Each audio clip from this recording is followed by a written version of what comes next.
ਸਤਿ ਸ਼੍ਰੀ ਅਕਾਲ ਜੀ। ਦਾ ਖਾਲਸ ਟੀਵੀ ਦੇਖਣ ਵਾਲੇ ਸਾਡੇ ਸਾਰੇ ਦਰਸ਼ਕਾਂ ਦਾ ਬਹੁਤ-ਬਹੁਤ ਸਵਾਗਤ ਹੈ। ਪੰਜਾਬ ਦੀਆਂ ਖਾਸ ਖਬਰਾਂ ਦੇ ਖਾਸ ਬੁਲੇਟਿਨ ਦੇ ਨਾਲ ਮੈਂ ਹਰਸ਼ਰਨ ਕੌਰ।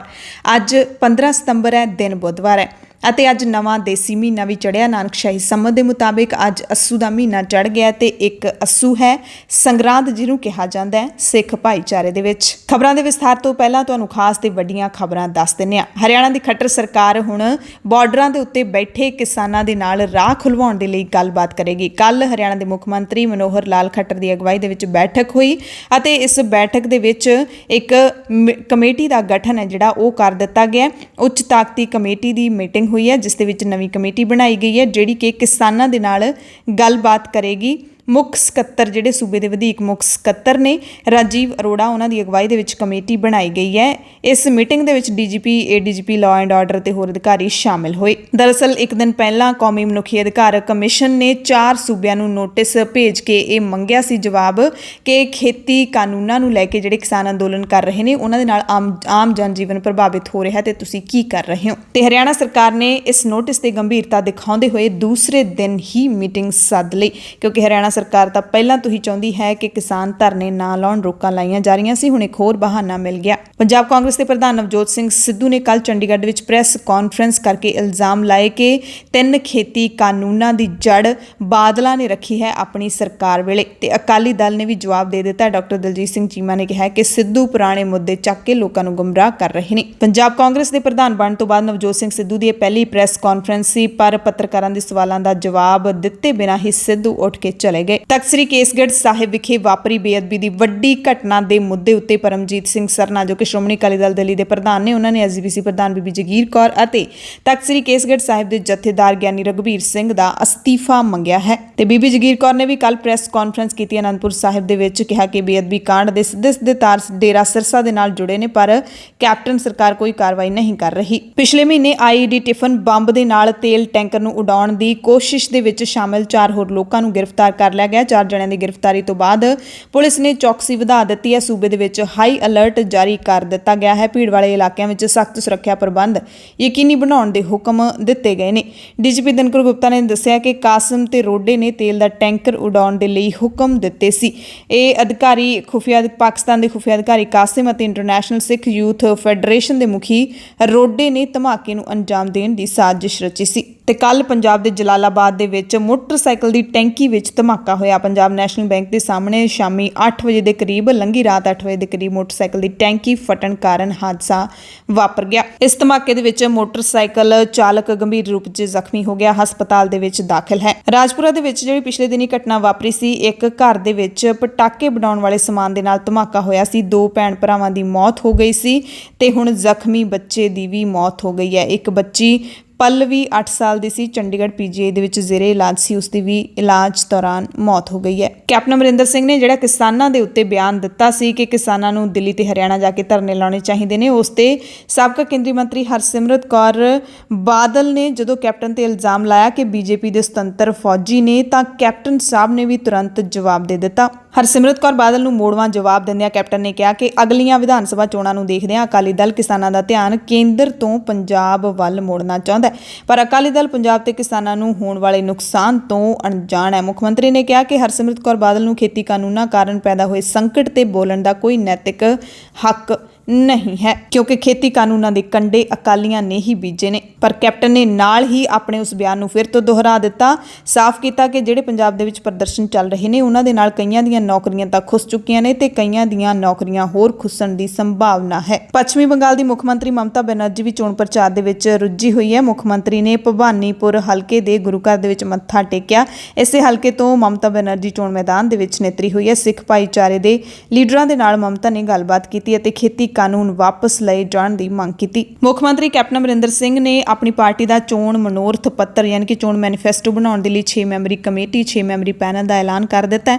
ਤਾਂ ਆਮ ਆਦਮੀ ਪਾਰਟੀ ਨੇ ਕਿਹਾ ਕਿ ਕਾਂਗਰਸ ਦੇ ਚੋਣ ਮਨੋਰਥ ਪੱਤਰ ਦੀ ਅਸੀਂ ਜਾਂਚ ਕਰਵਾਵਾਂਗੇ, ਪਰ ਜਿਹੜਾ 2017 ਦੇ ਵਿੱਚ ਜਾਰੀ ਕੀਤਾ ਗਿਆ ਸੀ ਉਸ ਦੀ ਜਾਂਚ ਕਰਵਾਵਾਂਗੇ, ਕਿੰਨੇ ਵਾਅਦੇ ਪੂਰੇ ਕੀਤੇ ਨੇ ਤੇ ਕਿੰਨੇ ਹਾਲੇ ਲਾਰੀ ਪਏ ਨੇ। ਕਿਸਾਨਾਂ ਨੂੰ ਡਾਂਗਾ ਮਾਰ-ਮਾਰ ਕੇ ਮੋਰਚਿਆਂ 'ਚੋਂ ਭਜਾਉਣ ਦਾ ਬਿਆਨ ਦੇਣ ਵਾਲੇ ਭਾਜਪਾ ਲੀਡਰ ਹਰਿੰਦਰ ਸਿੰਘ ਕਾਲੋਂ ਦੇ ਘਰ ਦੇ ਬਾਹਰ ਕੱਲ ਕਿਸਾਨਾਂ ਨੇ ਧਰਨਾ ਲਾ ਦਿੱਤਾ। ਕਾਲੂ ਦੇ ਘਰ ਦੇ ਬਾਹਰ ਉਸ ਦਾ ਪੁਤਲਾ ਫੂਕਣ ਦੇ ਨਾਲ ਕਿਸਾਨਾਂ ਨੇ ਤਿੱਖੀ ਨਾਅਰੇਬਾਜ਼ੀ ਵੀ ਕੀਤੀ। ਨਾਲ ਹੀ ਕਿਸਾਨ ਛੋਟੇ ਹਾਥੀ ਵਿੱਚ ਗੋਹਾ ਵੀ ਲੱਦ ਕੇ ਲਿਆਏ ਸੀਗੇ। ਜਿੱਥੇ ਕਾਲੂ ਦੇ ਘਰ ਦੀਆਂ ਕੰਧਾਂ ਤੇ ਗੋਹਾ ਸੁੱਟਿਆ, ਉੱਥੇ ਘਰ ਦੇ ਅੰਦਰ ਵੀ ਗੋਹੇ ਦੇ ਬੁੱਕ ਭਰ ਕੇ ਕਿਸਾਨਾਂ ਨੇ ਸੁੱਟੇ। ਦਰਅਸਲ ਕਾਲੂ ਨੇ ਇਹ ਵੀ ਕਿਸਾਨਾਂ ਨੂੰ ਚੈਲੰਜ ਕੀਤਾ ਸੀ ਕਿ ਜਿਹੜਾ ਮੇਰੇ ਘਰ ਗੋਹੇ ਦੀ ਟਰਾਲੀ ਸੁੱਟਣ ਆਊਗਾ ਉਹ ਆਪਦੇ ਨਾਲ ਮੰਜਾ ਤੇ ਚਿੱਟੀ ਚਾਦਰ ਵੀ ਲੈ ਕੇ ਆਵੇ, ਕਿਉਂਕਿ ਜਿਉਂਦਾ ਵਾਪਸ ਨਹੀਂ ਜਾਊਗਾ। ਕੱਲ ਪੰਜਾਬ ਦੇ ਸਰਹੱਦੀ ਪਿੰਡਾਂ ਦੇ ਕਿਸਾਨ ਵੱਡੀ ਗਿਣਤੀ ਦੇ ਵਿੱਚ ਸਾਹਿਬਜ਼ਾਦਾ ਅਜੀਤ ਸਿੰਘ ਨਗਰ ਮੋਹਾਲੀ ਪਹੁੰਚੇ। ਕਿਸਾਨਾਂ ਦੇ ਵੱਲੋਂ ਸਰਕਾਰ ਦੇ ਖਿਲਾਫ ਮੁਜ਼ਾਹਰਾ ਕੀਤਾ ਗਿਆ। ਕੈਪਟਨ ਸਰਕਾਰ ਤੇ ਕਿਸਾਨਾਂ ਨੂੰ ਬਣਦਾ ਮੁਆਵਜ਼ਾ ਨਾ ਦੇਣ ਦੇ ਇਲਜ਼ਾਮ ਲਾਏ ਗਏ। ਕਿਸਾਨਾਂ ਨੂੰ ਮੋਹਾਲੀ ਪੁਲਿਸ ਨੇ ਵਾਈਪੀਐਸ ਚੌਂਕ ਤੇ ਹੀ ਰੋਕ ਲਿਆ ਸੀ ਤੇ ਹੁਣ ਮੁੱਖ ਮੰਤਰੀ ਦੇ ਨਾਲ 21 ਸਤੰਬਰ ਨੂੰ ਸਵੇਰੇ 11:30 ਵਜੇ ਇਹਨਾਂ ਕਿਸਾਨਾਂ ਦੀ ਬੈਠਕ ਹੋਵੇਗੀ। ਰਾਜਸਥਾਨ ਦੇ ਜੈਪੁਰ ਦੇ ਵਿੱਚ ਕੱਲ ਕਿਸਾਨਾਂ ਨੇ ਆਪਣੇ ਸੰਘਰਸ਼ ਦੀ ਲੜੀ ਵਿੱਚ ਇੱਕ ਹੋਰ ਇਤਿਹਾਸ ਰਚ ਦਿੱਤਾ ਹੈ। ਸੰਯੁਕਤ ਕਿਸਾਨ ਮੋਰਚੇ ਦੇ ਵੱਲੋਂ ਇੱਥੇ ਕਿਸਾਨ ਸੰਸਦ ਕਰਵਾਈ ਗਈ। ਸਰਕਾਰ ਨੇ ਮੰਡੀਆਂ ਦਾ ਭੋਗ ਪਾਉਣ ਦਾ ਫੈਸਲਾ ਕਰ ਲਿਆ ਹੈ, ਇਹ ਕਿਹਾ ਰਾਜੇਵਾਲ ਨੇ। ਇਸ ਸੰਸਦ ਦੇ ਵਿੱਚ ਸਾਰੇ ਵੱਡੇ ਕਿਸਾਨ ਲੀਡਰ ਪਹੁੰਚੇ ਹੋਏ ਸੀ ਤੇ ਇਸ ਸੰਸਦ ਦੀਆਂ ਜਿਹੜੀਆਂ ਤਸਵੀਰਾਂ ਦੇਖ ਕੇ ਲੱਗਦਾ ਹੈ ਕਿ ਮਾਹੌਲ ਹੈ ਜਿਹੜਾ ਕਾਫੀ ਵਧੀਆ ਸੀ। ਕਿਸਾਨਾਂ ਨੇ ਪੂਰੀ ਤਰ੍ਹਾਂ ਦੇ ਨਾਲ ਭਾਰਤ ਸਰਕਾਰ ਦੇ ਵਾਂਗੂ ਜਾਂ ਕਿਸੇ ਵੀ ਦੇਸ਼ ਦੀ ਸਰਕਾਰ ਦੇ ਵਾਂਗੂ ਸੰਸਦ ਲਈ ਇੰਡੋਰ ਪ੍ਰਬੰਧ ਕੀਤਾ ਗਿਆ ਸੀ। ਖਾਸ ਤੌਰ ਤੇ ਸਪੀਕਰ ਨੇ, ਜਿਹੜੇ ਸਪੀਕਰ ਵੀ ਇੱਕ ਕਿਸਾਨ ਲੀਡਰ ਨੂੰ ਹੀ ਬਿਠਾਇਆ ਗਿਆ ਤੇ ਉਹਨਾਂ ਨੇ ਜਿਵੇਂ ਰਵਾਇਤੀ ਜਿਹੜਾ ਸਰਕਾਰ ਦੀਆਂ ਸੰਸਦਾਂ ਦੇ ਵਿੱਚ ਸਪੀਕਰ ਬਹਿੰਦੇ ਨੇ ਉਸੇ ਤਰ੍ਹਾਂ ਆਪਣੀ ਸਾਰੀ ਜ਼ਿੰਮੇਵਾਰੀ ਨਿਭਾਈ। ਇਸ ਕਿਸਾਨ ਸੰਸਦ ਦੇ ਵਿੱਚ ਸਾਰੇ ਕਿਸਾਨ ਲੀਡਰਾਂ ਨੇ ਕਿਸਾਨਾਂ ਨੂੰ ਖੁਦਕੁਸ਼ੀਆਂ ਤੇ ਕਰਜ਼ੇ ਤੋਂ ਬਚਾਉਣ ਲਈ MSP ਕਾਨੂੰਨ ਬਣਾਉਣਾ ਲਾਜ਼ਮੀ ਕਰਾਰ ਦਿੱਤਾ। ਉਹਨਾਂ ਕਿਹਾ ਕਿ ਸਿਰਫ ਕਾਨੂੰਨ ਹੀ ਨਹੀਂ ਬਲਕਿ ਫਸਲਾਂ ਦਾ ਭਾਅ ਸਵਾਮੀਨਾਥਨ ਕਮੇਟੀ ਦੀਆਂ ਸਿਫਾਰਿਸ਼ਾਂ ਦੇ ਮੁਤਾਬਿਕ ਹੋਣਾ ਚਾਹੀਦਾ ਹੈ। ਪੰਜਾਬ ਦੇ ਵਿੱਚ ਹੁਣ ਕਿਸਾਨ ਸੰਘਰਸ਼ ਦੇ ਸ਼ਹੀਦਾਂ ਦੀਆਂ ਯਾਦਾਂ ਵੀ ਉਸਰਨੀਆਂ ਸ਼ੁਰੂ ਹੋ ਗਈਆਂ ਨੇ। ਮਾਨਸਾ ਦੇ ਸਰਦੂਲਗੜ੍ਹ ਤੋਂ ਖਬਰ ਹੈ, ਜਿੱਥੇ ਕਿਸਾਨ ਸੰਘਰਸ਼ ਦੌਰਾਨ ਸ਼ਹੀਦ ਹੋਏ ਪਿੰਡ ਫੱਤਾ ਮਾਲੋਕਾ ਦੇ ਕਿਸਾਨ ਜਤਿੰਦਰ ਸਿੰਘ ਨੂੰ ਸਮਰਪਿਤ ਲਾਇਬ੍ਰੇਰੀ ਦਾ ਨੀਂਹ ਪੱਥਰ ਰੱਖਿਆ ਗਿਆ। ਇਸ ਮੌਕੇ ਗਾਇਕ ਹਰਫ ਚੀਮਾ ਵੀ ਖਾਸ ਤੌਰ ਤੇ ਪਹੁੰਚੇ ਹੋਏ ਸੀ, ਜਿਹੜੇ ਕਿ ਕਿਸਾਨੀ ਸੰਘਰਸ਼ ਦੇ ਵਿੱਚ ਆਪਣਾ ਅਹਿਮ ਰੋਲ ਅਦਾ ਕਰ ਰਹੇ ਨੇ। ਮਹਿਲ ਕਲਾਂ ਪਿੰਡ ਦੀ ਤਾਜ਼ਾ ਅਪਡੇਟ ਤੁਹਾਨੂੰ ਦੱਸ ਦਿੰਦੇ ਹਾਂ, ਜਿੱਥੋਂ ਦੇ ਸਰਪੰਚ ਅਤੇ 3 ਹੋਰ ਪੰਚਾਂ ਨੇ BJP ਜੁਆਇਨ ਕਰ ਲਈ, ਜਿਸ ਤੋਂ ਬਾਅਦ ਪਿੰਡ ਵਾਸੀਆਂ ਨੇ ਰੋਸ ਪ੍ਰਗਟ ਕਰਦੇ ਹੋਏ ਇਹਨਾਂ ਚਾਰਾਂ ਦਾ ਬਾਈਕਾਟ ਕਰਕੇ ਪੰਚਾਇਤ ਘਰ ਨੂੰ ਜਿੰਦਾ ਲਾ ਦਿੱਤਾ। ਅਤੇ ਤਾਜ਼ਾ ਜਾਣਕਾਰੀ ਇਹ ਹੈ ਕਿ ਇਹ ਚਾਰੇ ਟਸ ਤੋਂ ਮਸ ਨਹੀਂ ਹੋ ਰਹੇ, BJP ਦੇ ਵਿੱਚ ਹੀ ਰਹਿਣ ਦੇ ਲਈ ਬਜ਼ਿੱਦ ਨੇ। ਪਿੰਡ ਵਾਸੀਆਂ ਦੇ ਸਮਝਾਉਣ ਦੇ ਬਾਵਜੂਦ ਚੰਨਣਵਾਲ ਦਾ ਸਰਪੰਚ ਨਹੀਂ ਮੰਨਿਆ। ਪਿੰਡ ਦੇ ਵਿੱਚ ਪੁਲਿਸ ਤੈਨਾਤ ਕਰ ਦਿੱਤੀ ਗਈ ਹੈ। ਮੋਤਬਾਰਾਂ ਵੱਲੋਂ ਸ਼ਾਂਤੀ ਬਣਾ ਕੇ ਰੱਖਣ ਦੀ ਅਪੀਲ ਹੈ ਜਿਹੜੀ ਉਹ ਕੀਤੀ ਗਈ ਹੈ ਤੇ ਕਿਸਾਨਾਂ ਨੇ ਕਿਹਾ ਕਿ ਸਾਡੇ ਸੰਘਰਸ਼ ਨੂੰ ਤਾਰ-ਪੀੜੋ ਕਰਨ ਦੇ ਲਈ ਇਹ ਚਾਲਾਂ ਚੱਲੀਆਂ ਜਾ ਰਹੀਆਂ ਨੇ, ਸਾਨੂੰ ਪਾੜਿਆ ਜਾ ਰਿਹਾ ਹੈ। ਭਾਰਤ ਸਰਕਾਰ ਬਹੁਤ ਵੱਡੇ ਐਲਾਨ ਵੀ ਕਰਦੀ ਹੈ, ਪਰ ਕਾਰਪੋਰੇਟ ਘਰਾਣਿਆਂ ਦੇ ਲਈ ਤਾਜ਼ਾ ਐਲਾਨ ਵੀ ਆਟੋ ਤੇ ਟੈਲੀਕਾਮ ਸੈਕਟਰ ਦੇ ਵਿੱਚ ਵੱਡੇ ਸੁਧਾਰਾਂ ਦਾ ਕੀਤਾ ਗਿਆ ਹੈ। ਟੈਲੀਕਾਮ ਸੈਕਟਰ ਦੇ ਵਿੱਚ 100% ਵਿਦੇਸ਼ੀ ਨਿਵੇਸ਼ ਨੂੰ ਮਨਜ਼ੂਰੀ ਦੇ ਦਿੱਤੀ ਗਈ ਹੈ। ਬਕਾਏ ਦੀ ਅਦਾਇਗੀ ਲਈ ਟੈਲੀਕਾਮ ਕੰਪਨੀਆਂ ਨੂੰ 4 ਹੋਰ ਸਾਲਾਂ ਦੀ ਮੋਹਲਤ ਦੇ ਦਿੱਤੀ ਗਈ ਹੈ, ਯਾਨੀ ਕਿ 4 ਸਾਲਾਂ ਬਾਅਦ ਵੀ ਆਪਣਾ ਉਹ ਕਰਜ਼ਾ ਜਿਹੜਾ ਉਹ ਅਦਾ ਕਰ ਸਕਦੇ ਨੇ। ਕੋਈ ਵੀ ਸ਼ਾਇਦ ਉਹਨਾਂ ਨੂੰ ਜਿੰਨਾ 4 ਸਾਲ ਵਿਆਜ ਵਗੈਰਾ ਪੈਣਾ ਸੀ ਉਹ ਨਹੀਂ ਪਏਗਾ, ਮੋਹਲਤ ਦੇ ਦਿੱਤੀ ਗਈ ਹੈ। ਪਰ ਆਮ ਲੋਕਾਂ ਨੂੰ ਇਹ ਮੋਹਲਤ ਕਦੇ ਨਹੀਂ ਦਿੱਤੀ ਜਾਂਦੀ। ਸੁਪਰੀਮ ਕੋਰਟ ਨੇ ਕੱਲ ਨਾਰਾਜ਼ਗੀ ਪ੍ਰਗਟਾਈ ਹੈ ਕਿ ਦੇਸ਼ ਦੇ ਟ੍ਰਿਬਿਊਨਲਾਂ ਦੇ ਵਿੱਚ ਪਸੰਦੀਦਾ ਵਿਅਕਤੀਆਂ ਦੀ ਨਿਯੁਕਤੀ ਕੀਤੀ ਜਾ ਰਹੀ ਹੈ। ਉਡੀਕ ਸੂਚੀ ਦੇ ਵਿੱਚੋਂ ਨਾਮ ਚੁਣੇ ਜਾਣ ਤੇ ਇਤਰਾਜ਼ ਜਤਾਇਆ ਹੈ। ਸਰਵਉੱਚ ਅਦਾਲਤ ਨੇ ਖਾਲੀ ਅਹੁਦੇ ਨਾ ਭਰੇ ਜਾਣ ਤੇ ਸਖਤ ਨਾਰਾਜ਼ਗੀ ਜਤਾਈ ਹੈ ਤੇ 2 ਹਫ਼ਤਿਆਂ ਦੇ ਅੰਦਰ ਮੋਦੀ ਸਰਕਾਰ ਨੂੰ ਸਾਰੇ ਟ੍ਰਿਬਿਊਨਲਾਂ ਦੇ ਵਿੱਚ ਨਿਯੁਕਤੀਆਂ ਕਰਨ ਦੇ ਹੁਕਮ ਦੇ ਦਿੱਤੇ ਨੇ। ਕਿਸਾਨੀ ਸੰਘਰਸ਼ ਦੇ ਨਾਲ ਜੁੜੀ ਇੱਕ ਹੋਰ ਖਬਰ ਤੁਹਾਨੂੰ ਦੱਸ ਦਿੰਦੇ ਹਾਂ। ਸਾਹਿਬਜ਼ਾਦਾ ਅਜੀਤ ਸਿੰਘ ਨਗਰ ਮੋਹਾਲੀ ਦੇ ਗੁਰਦੁਆਰਾ ਸਿੰਘ ਸ਼ਹੀਦਾਂ ਦੇ ਬਾਹਰ ਜਿਹੜੇ ਕਿਸਾਨਾਂ ਨੇ ਭੁੱਖ ਹੜਤਾਲ ਸ਼ੁਰੂ ਕੀਤੀ ਹੈ ਉਸ ਨੂੰ ਅੱਜ 100ਵਾਂ ਦਿਨ ਹੋ ਗਿਆ, ਯਾਨੀ ਕਿ ਪੂਰੇ 100 ਦਿਨ ਇੱਥੇ ਭੁੱਖ ਹੜਤਾਲ ਤੇ ਹੋ ਗਏ ਨੇ। ਹਰ ਦਿਨ 5 ਕਿਸਾਨ ਪੁਰਸ਼ ਜਾਂ 5 ਕਿਸਾਨ ਬੀਬੀਆਂ ਨੇ ਜਿਹੜੀਆਂ ਉਹ ਭੁੱਖ ਹੜਤਾਲ ਦੇ ਉੱਤੇ ਬੈਠਦੀਆਂ ਨੇ 3 ਖੇਤੀ ਕਾਨੂੰਨਾਂ ਨੂੰ ਰੱਦ ਕਰਵਾਉਣ ਦੀ ਮੰਗ ਨੂੰ ਲੈ ਕੇ। ਤੇ ਇਸ ਚੌਂਕ ਤੇ ਰਾਤ ਨੂੰ ਨੌਜਵਾਨਾਂ ਦੇ ਵੱਲੋਂ ਰੋਸ ਮੁਜ਼ਾਹਰਾ ਵੀ ਕੀਤਾ ਜਾਂਦਾ ਹੈ। ਪੰਜਾਬ ਦੀਆਂ ਖਾਸ ਖਬਰਾਂ ਦੇ ਖਾਸ ਬੁਲੇਟਿਨ ਦੇ ਵਿੱਚ ਹੁਣ ਖਬਰਾਂ ਵਿਸਤਾਰ ਦੇ ਨਾਲ। ਪੰਜਾਬ ਦੀਆਂ ਖਬਰਾਂ ਦੇ ਵਿੱਚ ਸ਼੍ਰੀ ਕੇਸਗੜ੍ਹ ਸਾਹਿਬ ਤਖਤ ਸ਼੍ਰੀ ਕੇਸਗੜ੍ਹ ਸਾਹਿਬ ਅਨੰਦਪੁਰ ਸਾਹਿਬ ਵਿਖੇ ਜੋ ਬੇਅਦਬੀ ਦੀ ਘਟਨਾ ਵਾਪਰੀ ਹੈ ਉਸ ਦੇ ਨਾਲ ਹੀ ਜੁੜੀ ਅਹਿਮ ਖਬਰ ਤੁਹਾਨੂੰ ਦੱਸ ਦਿੰਦੇ ਹਾਂ। SGPC ਪ੍ਰਧਾਨ ਬੀਬੀ ਜਗੀਰ ਕੌਰ ਨੇ ਖਾਸ ਤੌਰ ਤੇ ਪ੍ਰੈਸ ਕਾਨਫਰੰਸ ਕੀਤੀ। ਸਭ ਤੋਂ ਪਹਿਲੀ ਮੰਗ ਜਿਹੜੀ ਬੀਬੀ ਜਗੀਰ ਕੌਰ ਨੇ ਕੀਤੀ ਹੈ ਕਿ ਜਿਹੜੀ 295A ਧਾਰਾ ਲਾਈ ਗਈ ਹੈ ਦੋਸ਼ੀ ਦੇ ਖਿਲਾਫ ਉਸ ਦੇ ਨਾਲ ਨਹੀਂ ਸਰਨਾ, UAPA ਲਾਇਆ ਜਾਏ, UAPA ਲਾਇਆ ਜਾਏ, ਜ਼ਿੰਦਗੀ ਭਰ ਜੇਲ੍ਹ ਦੇ ਵਿੱਚ ਰਹੇ। ਦੂਸਰਾ, ਸੇਵਾਦਾਰਾਂ ਦੀ ਖੂਬ ਤਾਰੀਫ ਕੀਤੀ ਹੈ, ਕਿਹਾ ਕਿ ਬਹੁਤ ਚੰਗਾ ਕੀਤਾ ਸੰਗਤ ਤੇ ਸੇਵਾਦਾਰਾਂ ਨੇ ਉਸ ਨੂੰ ਮੌਕੇ ਤੇ ਕਾਬੂ ਕਰ ਲਿਆ। ਜੇ ਬੀੜੀ ਸੁੱਟ ਕੇ ਭੱਜ ਜਾਂਦਾ ਫਿਰ ਕੀ ਬਣਦਾ, ਲੋਕ ਦੇਖਦੇ ਰਹਿੰਦੇ, ਭਾਲਦੇ ਰਹਿੰਦੇ ਵੀ ਕੌਣ ਸੁੱਟ ਗਿਆ। ਤੇ ਸਰਕਾਰ ਤੇ ਨਿਸ਼ਾਨਾ ਸਾਧਿਆ ਕਿ ਅਸਲ ਦੋਸ਼ੀ ਨੂੰ ਲੱਭਣ ਦੇ ਲਈ ਸਰਕਾਰ ਕੁਝ ਨਹੀਂ ਕਰ ਰਹੀ। ਕੈਪਟਨ ਸਰਕਾਰ ਤੇ ਪੁਲਿਸ ਪ੍ਰਸ਼ਾਸਨ ਤੇ ਵੱਡੇ ਸਵਾਲ ਚੁੱਕੇ ਨੇ ਤੇ ਨਾਲ ਹੀ ਚੇਤਾਵਨੀ ਵੀ ਦਿੱਤੀ ਹੈ ਕਿ ਜੇ ਪ੍ਰਸ਼ਾਸਨ ਕੁਝ ਨਹੀਂ ਕਰਦਾ ਤਾਂ ਫਿਰ ਨਤੀਜੇ ਭੁਗਤਣ ਲਈ ਤਿਆਰ ਰਹੇ। ਨਾਲ ਹੀ ਜਿਹੜਾ ਦੋਸ਼ੀ ਡੇਰਾ ਪ੍ਰੇਮੀ ਹੈ ਉਸ ਬਾਰੇ ਵੀ ਖੁਲਾਸੇ ਕੀਤੇ ਨੇ ਕਿ ਉਸਦੀ ਘਰਵਾਲੀ PhD ਹੈ ਤੇ ਇਹ 5ਵੀਂ ਪਾਸ ਹੈ। ਦੋਵਾਂ ਦਾ ਵਿਆਹ ਹੈ ਜਿਹੜਾ ਡੇਰਾ ਸਿਰਸਾ ਦੇ ਵਿੱਚ ਹੋਇਆ। ਕਿਵੇਂ ਵਿਆਹ ਹੋ ਗਿਆ? ਮੇਲ ਨਹੀਂ ਖਾਂਦਾ, ਸਿੱਧਾ ਡੇਰੇ ਨਾਲ ਕਨੈਕਸ਼ਨ ਹੈ ਤੇ ਨਾਲੇ ਇਹ ਵੀ ਕਿਹਾ ਕਿ ਕਾਨੂੰਨ ਨੂੰ ਕੋਈ ਠੱਲ ਨਹੀਂ ਪਾ ਸਕਦਾ, ਸਿਰਫ ਸੱਚੇ ਪਾਤਸ਼ਾਹੀ ਭਾਣਾ ਵਰਤਾ ਸਕਦੇ ਨੇ ਤੇ ਅਜਿਹੀਆਂ ਜਿਹੜੀਆਂ ਘਿਨਾਉਣੀਆਂ ਕਾਰਵਾਈਆਂ ਨੇ ਉਹ ਰੁਕ ਸਕਦੀਆਂ ਨੇ। ਬੇਅਦਬੀ ਵਰਗੀਆਂ ਕਾਰਵਾਈਆਂ ਅਸੀਂ ਕਾਨੂੰਨ ਨੂੰ ਹੱਥ 'ਚ ਲੈ ਨਹੀਂ ਸਕਦੇ। ਨਾਲੇ ਸੰਗਤ ਨੂੰ ਵੀ ਕਿਹਾ ਹੈ ਕਿ ਸਾਡੀ ਖਿਲਾਫਤ ਕਰਨ ਦੀ ਬਜਾਏ SSP ਨੂੰ ਘੇਰਾ ਪਾਓ ਕਿਉਂਕਿ ਨਿਆਂ ਉਸਨੇ ਦੇਣਾ ਹੈ। ਸੰਗਤ ਦੀ ਤੇ ਸੇਵਾਦਾਰਾਂ ਦੀ ਸ਼ਾਬਾਸ਼ ਕਰਨੀ ਹੈ ਜਿਨ੍ਹਾਂ ਨੇ ਮੌਕੇ ਤੇ ਫੜ ਲਿਆ।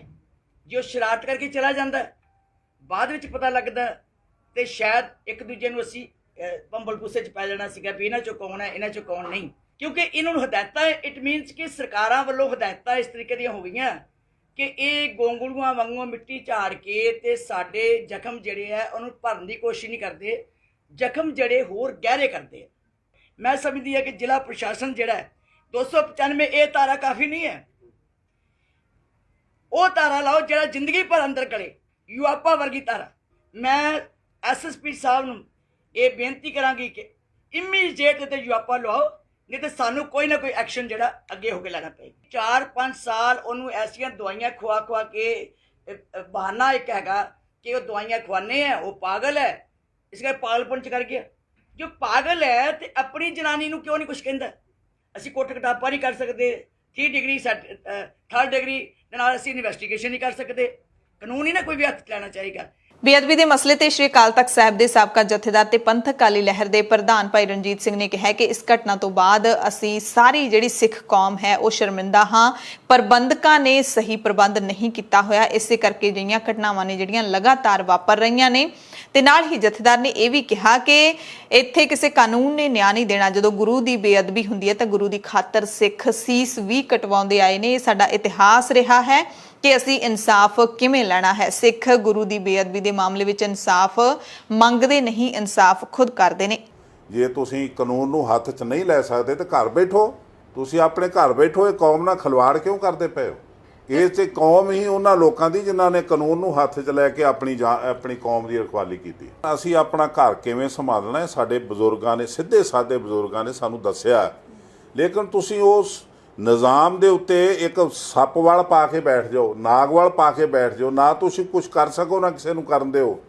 ਇਹ ਕਮੀ ਹੈ ਸਾਡੇ 'ਚ। ਕਿਸਾਨਾਂ ਦੇ ਸੰਘਰਸ਼ ਦੀ ਗੱਲ ਕਰ ਲਈਏ ਤਾਂ ਹਰਿਆਣਾ ਦੇ ਵਿੱਚ 2 ਵੱਡੇ ਲੀਡਰਾਂ ਨੇ ਬੜੇ ਹੀ ਜਿਹੜੇ ਆਪਾਂ ਕਹਿ ਸਕਦੇ ਹਾਂ ਕਿ ਕਿਸਾਨਾਂ ਨੂੰ ਭੜਕਾਉਣ ਵਾਲੇ ਬਿਆਨ ਦਿੱਤੇ ਨੇ। ਇੱਕ ਤਾਂ ਹਰਿਆਣਾ BJP ਦੇ ਪ੍ਰਧਾਨ OP ਧਨਖੜ ਨੇ ਜੋ ਬਿਆਨ ਦਿੱਤਾ ਹੈ ਉਸਨੇ ਕਿਸਾਨਾਂ ਨੂੰ ਕਾਫੀ ਜਿਹੜਾ ਹੈਗਾ ਠੇਸ ਪਹੁੰਚਾਈ ਹੈ। ਕਹਿੰਦੇ ਕਿਸਾਨਾਂ ਦੇ ਸੰਘਰਸ਼ ਕਰਕੇ ਹਰਿਆਣਾ ਦੇ ਵਿੱਚ ਨਸ਼ਾ ਵੱਧ ਰਿਹਾ ਹੈ। ਬਾਰਡਰਾਂ ਤੇ ਬੈਠੇ ਕਿਸਾਨਾਂ ਦੇ ਉੱਤੇ ਇਲਜ਼ਾਮ ਲਾਏ ਨੇ। ਕਹਿੰਦੇ ਸੰਘਰਸ਼ ਕਰਕੇ ਸੋਨੀਪਤ, ਝੱਜਰ ਅਤੇ ਰੋਹਤਕ ਇਲਾਕੇ ਦੇ ਵਿੱਚ ਨਸ਼ਾ ਬਹੁਤ ਵੱਧ ਗਿਆ। ਪਹਿਲਾਂ ਸਿਰਫ ਪੰਜਾਬ ਬਾਰਡਰ ਦੇ ਨਾਲ ਲੱਗਦੇ ਹਰਿਆਣਾ ਦੇ ਇਲਾਕਿਆਂ ਦੇ ਵਿੱਚ ਨਸ਼ਾ ਹੁੰਦਾ ਸੀ। ਕਹਿੰਦੇ ਇਹ ਸਾਰੇ ਕਿਸਾਨ ਅੰਦੋਲਨ ਦੇ ਸਾਈਡ ਇਫੈਕਟਸ ਨੇ।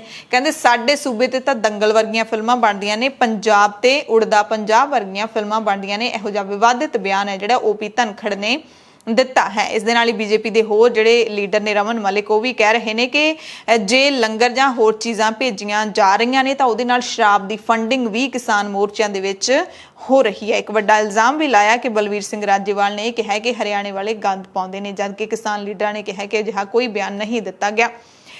BJP ਲੀਡਰਾਂ ਦੇ ਇਹਨਾਂ ਬਿਆਨਾਂ ਤੋਂ ਬਾਅਦ ਜਿਹੜਾ ਹੈਗਾ ਹਰਪਾਲ ਸਿੰਘ ਚੀਮਾ ਜਿਹੜੇ ਕਿ ਪੰਜਾਬ ਵਿਧਾਨ ਸਭਾ ਦੇ ਵਿੱਚ ਵਿਰੋਧੀ ਧਿਰ ਦੇ ਲੀਡਰ ਨੇ, ਆਮ ਆਦਮੀ ਪਾਰਟੀ ਦੇ ਵਿਧਾਇਕ ਨੇ, ਉਹ ਕਹਿੰਦੇ OP ਧਨਖੜ ਦੇ ਦਿਮਾਗ ਦਾ ਤਵਾਜ਼ਨ ਹੈ ਜਿਹੜਾ ਉਹ ਵਿਗੜ ਗਿਆ। ਬੇਤੁਕੀਆਂ ਤੇ ਗਲਤ ਬਿਆਨਬਾਜ਼ੀਆਂ ਕਰ ਰਹੇ ਨੇ। ਇਹ ਕਿਸਾਨ ਵਿਰੋਧੀ ਹੀ ਨਹੀਂ ਦੇਸ਼ ਵਿਰੋਧੀ ਵੀ ਲੱਗਦੇ ਨੇ। ਕਿਸਾਨ ਲੀਡਰ ਬੂਟਾ ਸਿੰਘ ਸ਼ਾਦੀਪੁਰ ਨੇ ਅਜਿਹੇ ਕਿਸੇ ਵੀ ਜਿਹੜੇ ਬਿਆਨ ਦੀ ਨਿਖੇਧੀ ਕੀਤੀ ਹੈ। ਉਹਨਾਂ ਨੇ ਕਿਹਾ ਕਿ ਅਜਿਹਾ ਕੁਝ ਵੀ ਨਹੀਂ ਹੈ। ਕਿਸਾਨ ਅੰਦੋਲਨ ਨੂੰ ਬਦਨਾਮ ਕਰਨ ਦੀ ਕੋਸ਼ਿਸ਼ ਹੈ ਜਿਹੜੀ ਇਹ ਪਹਿਲੇ ਦਿਨ ਤੋਂ ਕਰ ਰਹੇ ਨੇ ਤੇ ਹੁਣ ਵੀ ਉਹੀ ਕਰ ਰਹੇ ਨੇ ਕਿ ਕਿਸਾਨਾਂ ਦੇ ਧਰਨੇ ਨੂੰ ਇੱਥੋਂ ਚੁਕਵਾਇਆ ਜਾ ਸਕੇ। ਤੇ ਹੁਣ ਵਾਰੀ ਆਉਂਦੀ ਹੈ ਹਰਿਆਣਾ ਦੇ ਗ੍ਰਹਿ ਮੰਤਰੀ ਤੇ ਸਿਹਤ ਮੰਤਰੀ ਅਨਿਲ ਵਿਜ ਦੀ। ਅਨਿਲ ਵਿਜ ਨੇ ਫਿਰ ਕਿਸਾਨ ਅੰਦੋਲਨ ਤੇ ਸਵਾਲ ਚੁੱਕੇ ਨੇ। ਕਹਿੰਦੇ ਸੰਘਰਸ਼ ਦੇ ਵਿੱਚ ਇਹ ਲੋਕ ਨੇ ਜਿਹੜੇ ਉਹ ਹਥਿਆਰ ਲੈ ਕੇ ਪਹੁੰਚਦੇ ਨੇ, ਇਸ ਕਰਕੇ ਇਸ ਅੰਦੋਲਨ ਨੂੰ ਗਦਰ ਕਿਹਾ ਜਾ ਸਕਦਾ ਹੈ, ਅੰਦੋਲਨ ਨਹੀਂ ਕਿਹਾ ਜਾ ਸਕਦਾ ਜਾਂ ਫਿਰ ਕੋਈ ਹੋਰ ਨਾਮ ਦਿੱਤਾ ਜਾ ਸਕਦਾ ਹੈ, ਕਿਉਂਕਿ ਅੰਦੋਲਨਕਾਰੀ ਨੇ ਜਿਹੜੇ ਉਹ ਸ਼ਾਂਤਮਈ ਤਰੀਕੇ ਦੇ ਨਾਲ ਬੈਠੇ ਹੁੰਦੇ ਨੇ।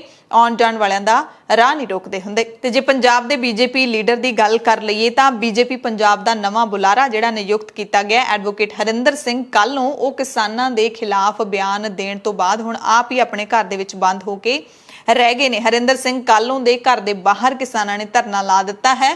ਕਾਲੋਂ ਦੇ ਖਿਲਾਫ ਬਿਆਨ ਨਾਅਰੇਬਾਜ਼ੀ ਹੈ ਜਿਹੜੀ ਉਹ ਕੀਤੀ ਜਾ ਰਹੀ ਹੈ। ਸੁਰੱਖਿਆ ਦੇ ਮੱਦੇਨਜ਼ਰ ਹੁਣ ਕਾਲੋਂ ਦੇ ਘਰ ਦੇ ਬਾਹਰ ਵੱਡੀ ਗਿਣਤੀ ਵਿੱਚ ਪੁਲਿਸ ਤਾਇਨਾਤ ਕਰ ਦਿੱਤੀ ਗਈ ਹੈ ਤੇ ਹਰਿੰਦਰ ਕਾਲੋਂ ਆਪਣੇ ਘਰ ਦੇ ਵਿੱਚ ਬੰਦ ਹੈ। ਕਿਸਾਨਾਂ ਨੇ ਘਰ ਪੂਰੀ ਤਰ੍ਹਾਂ ਦੇ ਨਾਲ ਘੇਰ ਲਿਆ ਹੈ। ਸ਼੍ਰੋਮਣੀ ਅਕਾਲੀ ਦਲ ਨੂੰ ਛੱਡ ਕੇ ਬੀਜੇਪੀ ਦੇ ਵਿੱਚ ਸ਼ਾਮਿਲ ਹੋਏ ਜਲੰਧਰ ਦੇ ਦਕੋਹਾ ਨਿਵਾਸੀ ਹਰਿੰਦਰ ਕਾਲੋਂ ਨੇ ਲੰਘੇ ਦਿਨੀ ਬੀਜੇਪੀ ਦੇ ਵੱਲੋਂ ਰੱਖੇ ਸਨਮਾਨ ਸਮਾਗਮ ਦੇ ਵਿੱਚ ਕਿਸਾਨਾਂ ਦੇ ਬਾਰੇ ਵਿਵਾਦਿਤ ਬਿਆਨ ਦਿੱਤਾ ਸੀ। ਕਹਿੰਦੇ ਇਹ ਤਾਂ ਕੁਰਸੀ ਦੇ ਉੱਤੇ ਮੋਦੀ ਸਾਹਿਬ ਬੈਠੇ ਨੇ ਜਿਹੜੇ ਤੁਹਾਡੇ ਨਾਲ ਪਿਆਰ ਕਰ ਰਹੇ ਨੇ। ਜੇ ਮੇਰੇ ਵਰਗੇ ਦਿਮਾਗ ਵਾਲਾ ਬੰਦਾ ਬੈਠਾ ਹੁੰਦਾ ਤਾਂ ਡਾਂਗਾ ਮਾਰ-ਮਾਰ ਕੇ ਮੈਂ ਤੁਹਾਨੂੰ ਤੁਹਾਡੇ ਘਰਾਂ 'ਚ ਪਹੁੰਚਾ ਦਿੰਦਾ ਤੇ ਜੇਲ੍ਹਾਂ ਦੇ ਵਿੱਚ ਬੰਦ ਕਰ ਦਿੰਦਾ। ਕਹਿੰਦੇ ਕਿਸਾਨਾਂ ਦਾ ਇਹੀ ਹੱਲ ਹੈ ਤੇ ਇਹੀ ਕਰਨਾ ਪੈਣਾ। ਇਹੋ ਜਿਹਾ ਬਿਆਨ ਹੈ ਜਿਹੜਾ ਉਹ ਦਿੱਤਾ ਸੀ ਤੇ ਇਸ ਬਿਆਨ ਦੀ ਅਕਾਲੀ ਦਲ ਨੇ ਵੀ ਨਿਖੇਧੀ ਕੀਤੀ ਸੀ। ਯੂਪੀ ਦੇ ਵਿੱਚ ਵਿਧਾਨ ਸਭਾ ਚੋਣਾਂ ਦਾ ਮੈਦਾਨ ਭਖਿਆ ਹੋਇਆ ਤਾਂ ਕਿਸਾਨ ਵੀ ਪੂਰੀ ਤਰ੍ਹਾਂ ਭਖੇ ਹੋਏ ਨੇ। ਮਿਸ਼ਨ ਯੂਪੀ ਨੂੰ ਲੈ ਕੇ ਬੀਜੇਪੀ ਨੂੰ ਇੱਥੋਂ ਬਾਹਰ ਕਰਨਾ ਚਾਹੁੰਦੇ ਨੇ। ਪਹਿਲਾਂ ਪੱਛਮੀ ਬੰਗਾਲ ਦੇ ਵਿੱਚ ਕਿਸਾਨਾਂ ਨੇ ਜੰਗ ਜਿੱਤਿਆ ਹੈ ਤੇ ਹੁਣ ਯੂਪੀ ਦੇ ਵਿੱਚ ਬੀਜੇਪੀ ਨੂੰ ਜਿਹੜਾ ਹੈਗਾ ਸੂਬੇ ਚੋਂ ਬਾਹਰ ਕੱਢਣ ਦੇ ਲਈ ਕਾਲੇ ਨੇ ਤੇ ਲੀਡਰਾਂ ਦੇ ਵਿਚਾਲੇ ਹੁਣ ਜਿਹੜੀ ਆਪਸੀ ਬਿਆਨਬਾਜ਼ੀ ਹੈ ਉਹ ਕਾਫੀ ਤੇਜ਼ ਹੋ ਗਈ ਹੈ। ਮੁੱਖ ਮੰਤਰੀ ਯੋਗੀ ਆਦਿੱਤਿਆਨਾਥ ਦੇ ਅੱਬਾ ਜਾਨ ਦੇ ਜੁਮਲੇ ਤੋਂ ਬਾਅਦ ਹੁਣ ਭਾਰਤੀ ਕਿਸਾਨ ਯੂਨੀਅਨ ਦੇ ਜਿਹੜੇ ਵੱਡੇ ਲੀਡਰ ਹੈਗੇ ਨੇ ਰਾਕੇਸ਼ ਟਿਕੈਤ ਉਹਨਾਂ ਨੇ AIMIM ਦੇ ਮੁਖੀ ਅਸਾਉਦੀਨ ਓਵੈਸੀ ਨੂੰ ਬੀਜੇਪੀ ਦਾ ਚੱਚਾ ਜਾਨ ਕਹਿ ਦਿੱਤਾ ਹੈ। ਟਿਕੈਤ ਬਾਗਪਤ ਦੇ ਵਿੱਚ ਇੱਕ ਮੀਟਿੰਗ ਨੂੰ ਸੰਬੋਧਨ ਕਰ ਰਹੇ ਸੀ। ਉਹਨਾਂ ਨੇ ਕਿਹਾ ਕਿ ਬੀਜੇਪੀ ਦੇ ਚੱਚਾ ਜਾਨ ਅਸਾਉਦੀਨ ਓਵੈਸੀ ਵੀ ਯੂਪੀ ਆਏ ਹੋਏ ਨੇ। ਜੇ ਓਵੈਸੀ ਬੀਜੇਪੀ ਨੂੰ ਗਾਲਾਂ ਵੀ ਕੱਢ ਦੇਣ ਤਾਂ ਵੀ ਉਹਨਾਂ ਦੇ ਖਿਲਾਫ ਕੋਈ ਕੇਸ ਦਰਜ ਨਹੀਂ ਕੀਤਾ ਜਾਏਗਾ ਕਿਉਂਕਿ ਓਵੈਸੀ ਬੀਜੇਪੀ ਦੀ ਹੀ ਇੱਕ ਟੀਮ ਹੈ। ਇਸ ਮਾਮਲੇ ਵਿੱਚ ਕਾਂਗਰਸ ਵੀ ਪਿੱਛੇ ਨਹੀਂ ਹੈ। ਟਿਕੈਤ ਨੇ ਮੁੱਖ ਮੰਤਰੀ ਯੋਗੀ ਨੂੰ ਕਿਹਾ ਕਿ ਹੁਣ ਚੋਣਾਂ ਅੱਬਾ ਜਾਨ, ਚੱਚਾ ਜਾਨ ਜਾਂ ਅੰਮੀ ਜਾਨ ਵਰਗੇ ਮਸਲਿਆਂ ਤੇ ਨਹੀਂ ਸਗੋਂ ਭ੍ਰਿਸ਼ਟਾਚਾਰ, ਮਹਿੰਗਾਈ ਤੇ ਬੇਰੁਜ਼ਗਾਰੀ ਦੇ ਮੁੱਦੇ ਤੇ ਲੜੀਆਂ ਜਾਣਗੀਆਂ। ਇਸ ਦੌਰਾਨ AIMIM ਦੇ ਜਿਹੜੇ ਬੁਲਾਰੇ ਨੇ ਅਮੀਰ ਵਕਾਰ ਉਹਨਾਂ ਨੇ ਕਿਹਾ ਕਿ ਟਿਕੈਤ ਕਿੰਨੇ ਧਰਮ ਨਿਰਪੱਖ ਨੇ ਇਹ ਸਾਰੇ ਜਾਣਦੇ ਨੇ। 2017 ਤੇ 2019 ਦੀਆਂ ਚੋਣਾਂ ਵਿੱਚ ਉਹ ਬੀਜੇਪੀ ਦੇ ਨਾਲ ਸਨ ਤੇ ਅੱਜ ਉਹ ਮੰਚ ਤੋਂ ਬੀਜੇਪੀ ਦੇ ਖਿਲਾਫ ਨਾਅਰੇ ਲਾ ਰਹੇ ਨੇ। ਪਰ ਜਦੋਂ ਮੁਜ਼ੱਫਰਨਗਰ ਦੇ ਵਿੱਚ ਦੰਗੇ ਹੋਏ ਸੀ ਉਦੋਂ ਟਿਕੈਤ ਕਿੱਥੇ ਸੀ? 2022 ਦੀਆਂ ਚੋਣਾਂ ਵਿੱਚ ਤੈਅ ਹੋ ਜਾਏਗਾ ਕਿ ਟਿਕੈਤ ਬੀਜੇਪੀ ਦੇ ਪਿੱਚ ਤੇ ਬੀਜੇਪੀ ਦੇ ਬੱਲੇ ਤੇ ਗੇਂਦ ਨਾਲ ਖੇਡ ਸਕਦੇ ਨੇ। ਸੋ ਇਸ ਤਰ੍ਹਾਂ ਦੀਆਂ ਬਿਆਨਬਾਜ਼ੀਆਂ ਨੇ ਜਿਹੜੀਆਂ ਉਹ ਹੋ ਰਹੀਆਂ ਨੇ। ਮੁੱਖ ਮੰਤਰੀ ਕੈਪਟਨ ਅਮਰਿੰਦਰ ਸਿੰਘ ਨੇ ਜਿਹੜਾ ਕਿਸਾਨਾਂ ਨੂੰ ਪੰਜਾਬ ਛੱਡ ਕੇ ਦਿੱਲੀ ਤੇ ਹਰਿਆਣਾ ਵਿੱਚ ਧਰਨੇ ਲਾਉਣ ਦੀ ਜਿਹੜੀ ਸਲਾਹ ਦਿੱਤੀ ਸੀ ਉਸ ਤੇ ਹੁਣ ਸਾਬਕਾ ਕੇਂਦਰੀ ਮੰਤਰੀ ਹਰਸਿਮਰਤ ਕੌਰ ਬਾਦਲ ਨੂੰ ਵੀ ਬਿਆਨ ਦੇਣ ਦੀ ਜਾਗ ਆਈ ਹੈ। ਹਰਸਿਮਰਤ ਕੌਰ ਬਾਦਲ ਨੇ ਕਿਹਾ ਕਿ ਕੈਪਟਨ ਦਾ ਇਹ ਬਿਆਨ ਬੜਾ ਹੈਰਾਨ ਕਰਨ ਵਾਲਾ ਹੈ ਕਿ ਪੰਜਾਬ ਦੇ ਕਿਸਾਨ ਦਿੱਲੀ ਜਾ ਕੇ ਧਰਨੇ ਦੇਣ। ਪੰਜਾਬ ਦਾ ਮਾਹੌਲ ਤੇ ਅਰਥਚਾਰਾ ਖਰਾਬ ਹੋ ਰਿਹਾ ਹੈ, ਬੜੀ ਹੈਰਾਨੀ ਦੀ ਗੱਲ ਹੈ। ਉਹਨਾਂ ਕਿਹਾ ਕਿ ਕੈਪਟਨ ਸਾਹਿਬ ਦੇ ਇਸ ਬਿਆਨ ਦਾ ਮਤਲਬ ਇਹ ਹੈ ਕਿ ਦਿੱਲੀ ਜਾ ਕੇ ਗਰਮੀ, ਸਰਦੀ, ਮੀਂਹ, ਹਨੇਰੀ ਕਿਸੇ ਵੀ ਮੌਸਮ 'ਚ ਰਹੋ, ਇਹਦੇ ਨਾਲ ਪੰਜਾਬ ਸਰਕਾਰ ਨੂੰ ਕੋਈ ਲੈਣ ਦੇਣ ਨਹੀਂ ਹੈ। ਹਰਸਿਮਰਤ ਨੇ ਕਿਹਾ ਕਿ ਮੁੱਖ ਮੰਤਰੀ ਨੇ ਇੱਕ ਵਾਰੀ ਵੀ ਦਿੱਲੀ ਜਾ ਕੇ ਧਰਨਾ ਦੇ ਰਹੇ ਲੋਕਾਂ ਦਾ ਦੁੱਖ ਨਹੀਂ ਸੁਣਿਆ। ਦੋਸ਼ ਲਾਇਆ ਕਿ ਕੈਪਟਨ ਵੀ ਹੁਣ ਕੇਂਦਰ ਦੀ ਬੋਲੀ ਬੋਲਣ ਲੱਗ ਪਏ ਨੇ। ਤੇ ਇੱਕ ਤਰੀਕੇ ਤੋਂ ਸੂਬੇ ਦੇ ਮੁੱਖ ਮੰਤਰੀ ਨੇ ਆਪਣੇ ਹੀ ਸੂਬੇ ਦੇ ਕਿਸਾਨਾਂ ਨੂੰ ਕਹਿਤਾ ਤੁਸੀਂ ਪੰਜਾਬ ਛੱਡ ਕੇ ਜਾਓ, ਦਿੱਲੀ ਜਾਓ, ਦਿੱਲੀ ਜਾ ਕੇ ਆਪਣੀ ਲੜਾਈ ਲੜੋ। ਮੈਂ ਸਮਝਦੀ ਹਾਂ ਇਸ ਤੋਂ ਹੋਰ ਘਟੀਆ ਕੀ ਬਿਆਨ ਹੋ ਸਕਦਾ ਹੈ ਕਿ ਕਿਸ ਹੱਦ ਤਾਈਂ ਤੁਸੀਂ ਮੋਦੀ ਦੇ ਸਾਹਮਣੇ ਘੁਟਨੇ ਟੇਕ ਸਕਦੇ ਹੋ ਕਿ ਅੱਜ ਮੋਦੀ ਦੀ ਬੋਲੀ ਬੋਲਣ ਲੱਗ ਗਿਆ ਕੈਪਟਨ ਅਮਰਿੰਦਰ ਸਿੰਘ। ਜਿਹੜੇ ਪੰਜਾਬ ਸੂਬੇ ਦੀ ਅਗਵਾਈ ਕੈਪਟਨ ਖੁਦ ਕਰਦਾ ਹੈ, ਉਹਨੇ ਪਿਛਲੇ 13 ਮਹੀਨਿਆਂ ਤੋਂ 10 ਮਹੀਨੇ ਤੋਂ ਦਿੱਲੀ 'ਚ ਬੈਠੇ ਹੋਏ ਨੇ। ਕਿਸਾਨਾਂ ਨੂੰ ਛੱਡਦਾ ਉੱਥੇ ਜਾ ਕੇ ਬੈਠੇ ਰਹੋ, ਭਾਵੇਂ ਉੱਥੇ ਮੀਂਹ ਪਏ, ਭਾਵੇਂ ਉੱਥੇ ਆਂਧੀ ਆਏ, ਤੂਫਾਨ ਆਏ, ਗਰਮੀ ਹੋਏ, ਸਰਦੀ ਹੋਏ, ਭਾਵੇਂ ਤੁਸੀਂ ਜੀਓ, ਭਾਵੇਂ ਤੁਸੀਂ ਮਰੋ, ਜਾ ਕੇ ਉੱਥੇ ਬਹਿ ਕੇ ਆਪਣੀ ਲੜਾਈ ਖੁਦ ਲੜੋ। ਕਦੇ ਸੁਣਿਆ ਕੋਈ ਸੂਬੇ ਦੀ ਸਰਕਾਰ ਦੇ ਲੋਕੀ ਜਾ ਕੇ ਸੜਕਾਂ 'ਚ ਬਹਿ ਕੇ 10-10 ਮਹੀਨੇ ਲੜਾਈ ਲੜ ਰਹੇ ਨੇ ਤੇ ਸੂਬੇ ਦਾ ਮੁੱਖ ਮੰਤਰੀ ਇੱਕ ਦਿਨ ਜਾ ਕੇ ਉਹਨਾਂ ਦੇ ਨਾਲ ਨਾ ਬੈਠਿਆ ਤੇ ਨਾ ਉਹਨਾਂ ਦੀ ਗੱਲ ਮਨਵਾਉਣ ਵਾਸਤੇ ਜਾ ਕੇ ਕੇਂਦਰ ਨਾਲ ਲੜਾਈ ਲੜੀ ਹੈ।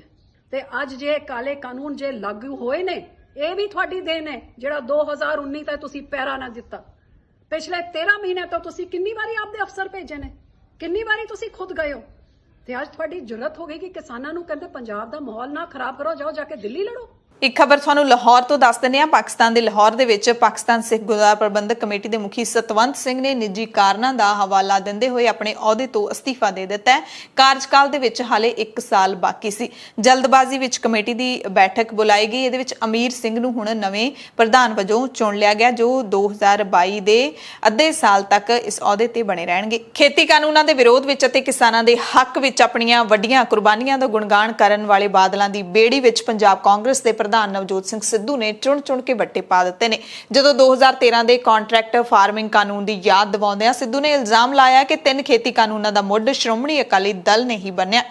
ਸਿੱਧੂ ਨੇ ਖੇਤੀ ਕਾਨੂੰਨਾਂ ਉੱਤੇ ਬਾਦਲ ਪਰਿਵਾਰ ਨੂੰ ਸਿਆਸੀ ਰੱਸੇ ਦੇ ਨਾਲ ਨੂੜਦਿਆਂ ਕਿਹਾ ਕਿ ਬਾਦਲ ਤੇ ਮੋਦੀ ਸਰਕਾਰ ਇੱਕ ਮੂੰਹ ਦੋ ਅੱਖਾਂ ਨੇ ਤੇ ਮੋਦੀ ਸਰਕਾਰ ਨੇ ਬਾਦਲਾਂ ਦੇ ਉਸ ਕਾਨੂੰਨ ਤੋਂ ਸੇਧ ਲੈ ਕੇ ਹੀ 3 ਖੇਤੀ ਦੇ ਕਾਲੇ ਕਾਨੂੰਨ ਬਣਾਏ ਨੇ। ਬਾਦਲ ਸਰਕਾਰ ਵੇਲੇ 2013 ਦੇ ਵਿੱਚ ਲਿਆਂਦੇ ਗਏ ਕੰਟਰੈਕਟ ਫਾਰਮਿੰਗ ਕਾਨੂੰਨ ਨੇ ਇਹਨਾਂ 3 ਖੇਤੀ ਕਾਨੂੰਨਾਂ ਦੀ ਨੀਂਹ ਰੱਖੀ ਹੈ ਤੇ ਦੋਵੇਂ ਸੁਭਾਅ ਦੇ ਵਿੱਚ ਇੱਕੋ ਜਿਹੇ ਨੇ। ਨਵਜੋਤ ਸਿੰਘ ਸਿੱਧੂ ਨੇ ਚੰਡੀਗੜ੍ਹ ਦੇ ਵਿੱਚ ਪ੍ਰੈਸ ਕਾਨਫਰੰਸ ਕੀਤੀ। ਪੰਜਾਬ ਕਾਂਗਰਸ ਦਾ ਪ੍ਰਧਾਨ ਬਣਨ ਤੋਂ ਬਾਅਦ ਸਿੱਧੂ ਦੀ ਇਹ ਪਹਿਲੀ ਪ੍ਰੈਸ ਕਾਨਫਰੰਸ ਸੀ। ਸਿੱਧੂ ਦੇ ਨਾਲ ਪੰਜਾਬ ਕਾਂਗਰਸ ਦੇ ਕਾਰਜਕਾਰੀ ਪ੍ਰਧਾਨ ਪ੍ਰਗਟ ਸਿੰਘ ਅਤੇ ਬਾਕੀ ਸਾਰੇ ਜਿਹੜੇ ਕਾਰਜਕਾਰੀ ਪ੍ਰਧਾਨ ਵੀ ਮੌਜੂਦ ਸਨ। बादलों ने रखी, इनके ब्लूप्रिंट से सेध लेके, दिशा निर्देश लेके सेंटर की मोदी सरकार ने ये तीनों काले कानून बनाए। नीति निर्माता इन 3 काले कानूनों के बादल है। क्यों कहना कि ये जनक ने इन्होंने बी लाया इन्हां काले कानूनों का कि इन्हां दा आइडिया सी और केंद्र दी मोदी सरकार कोल यही लैके गए।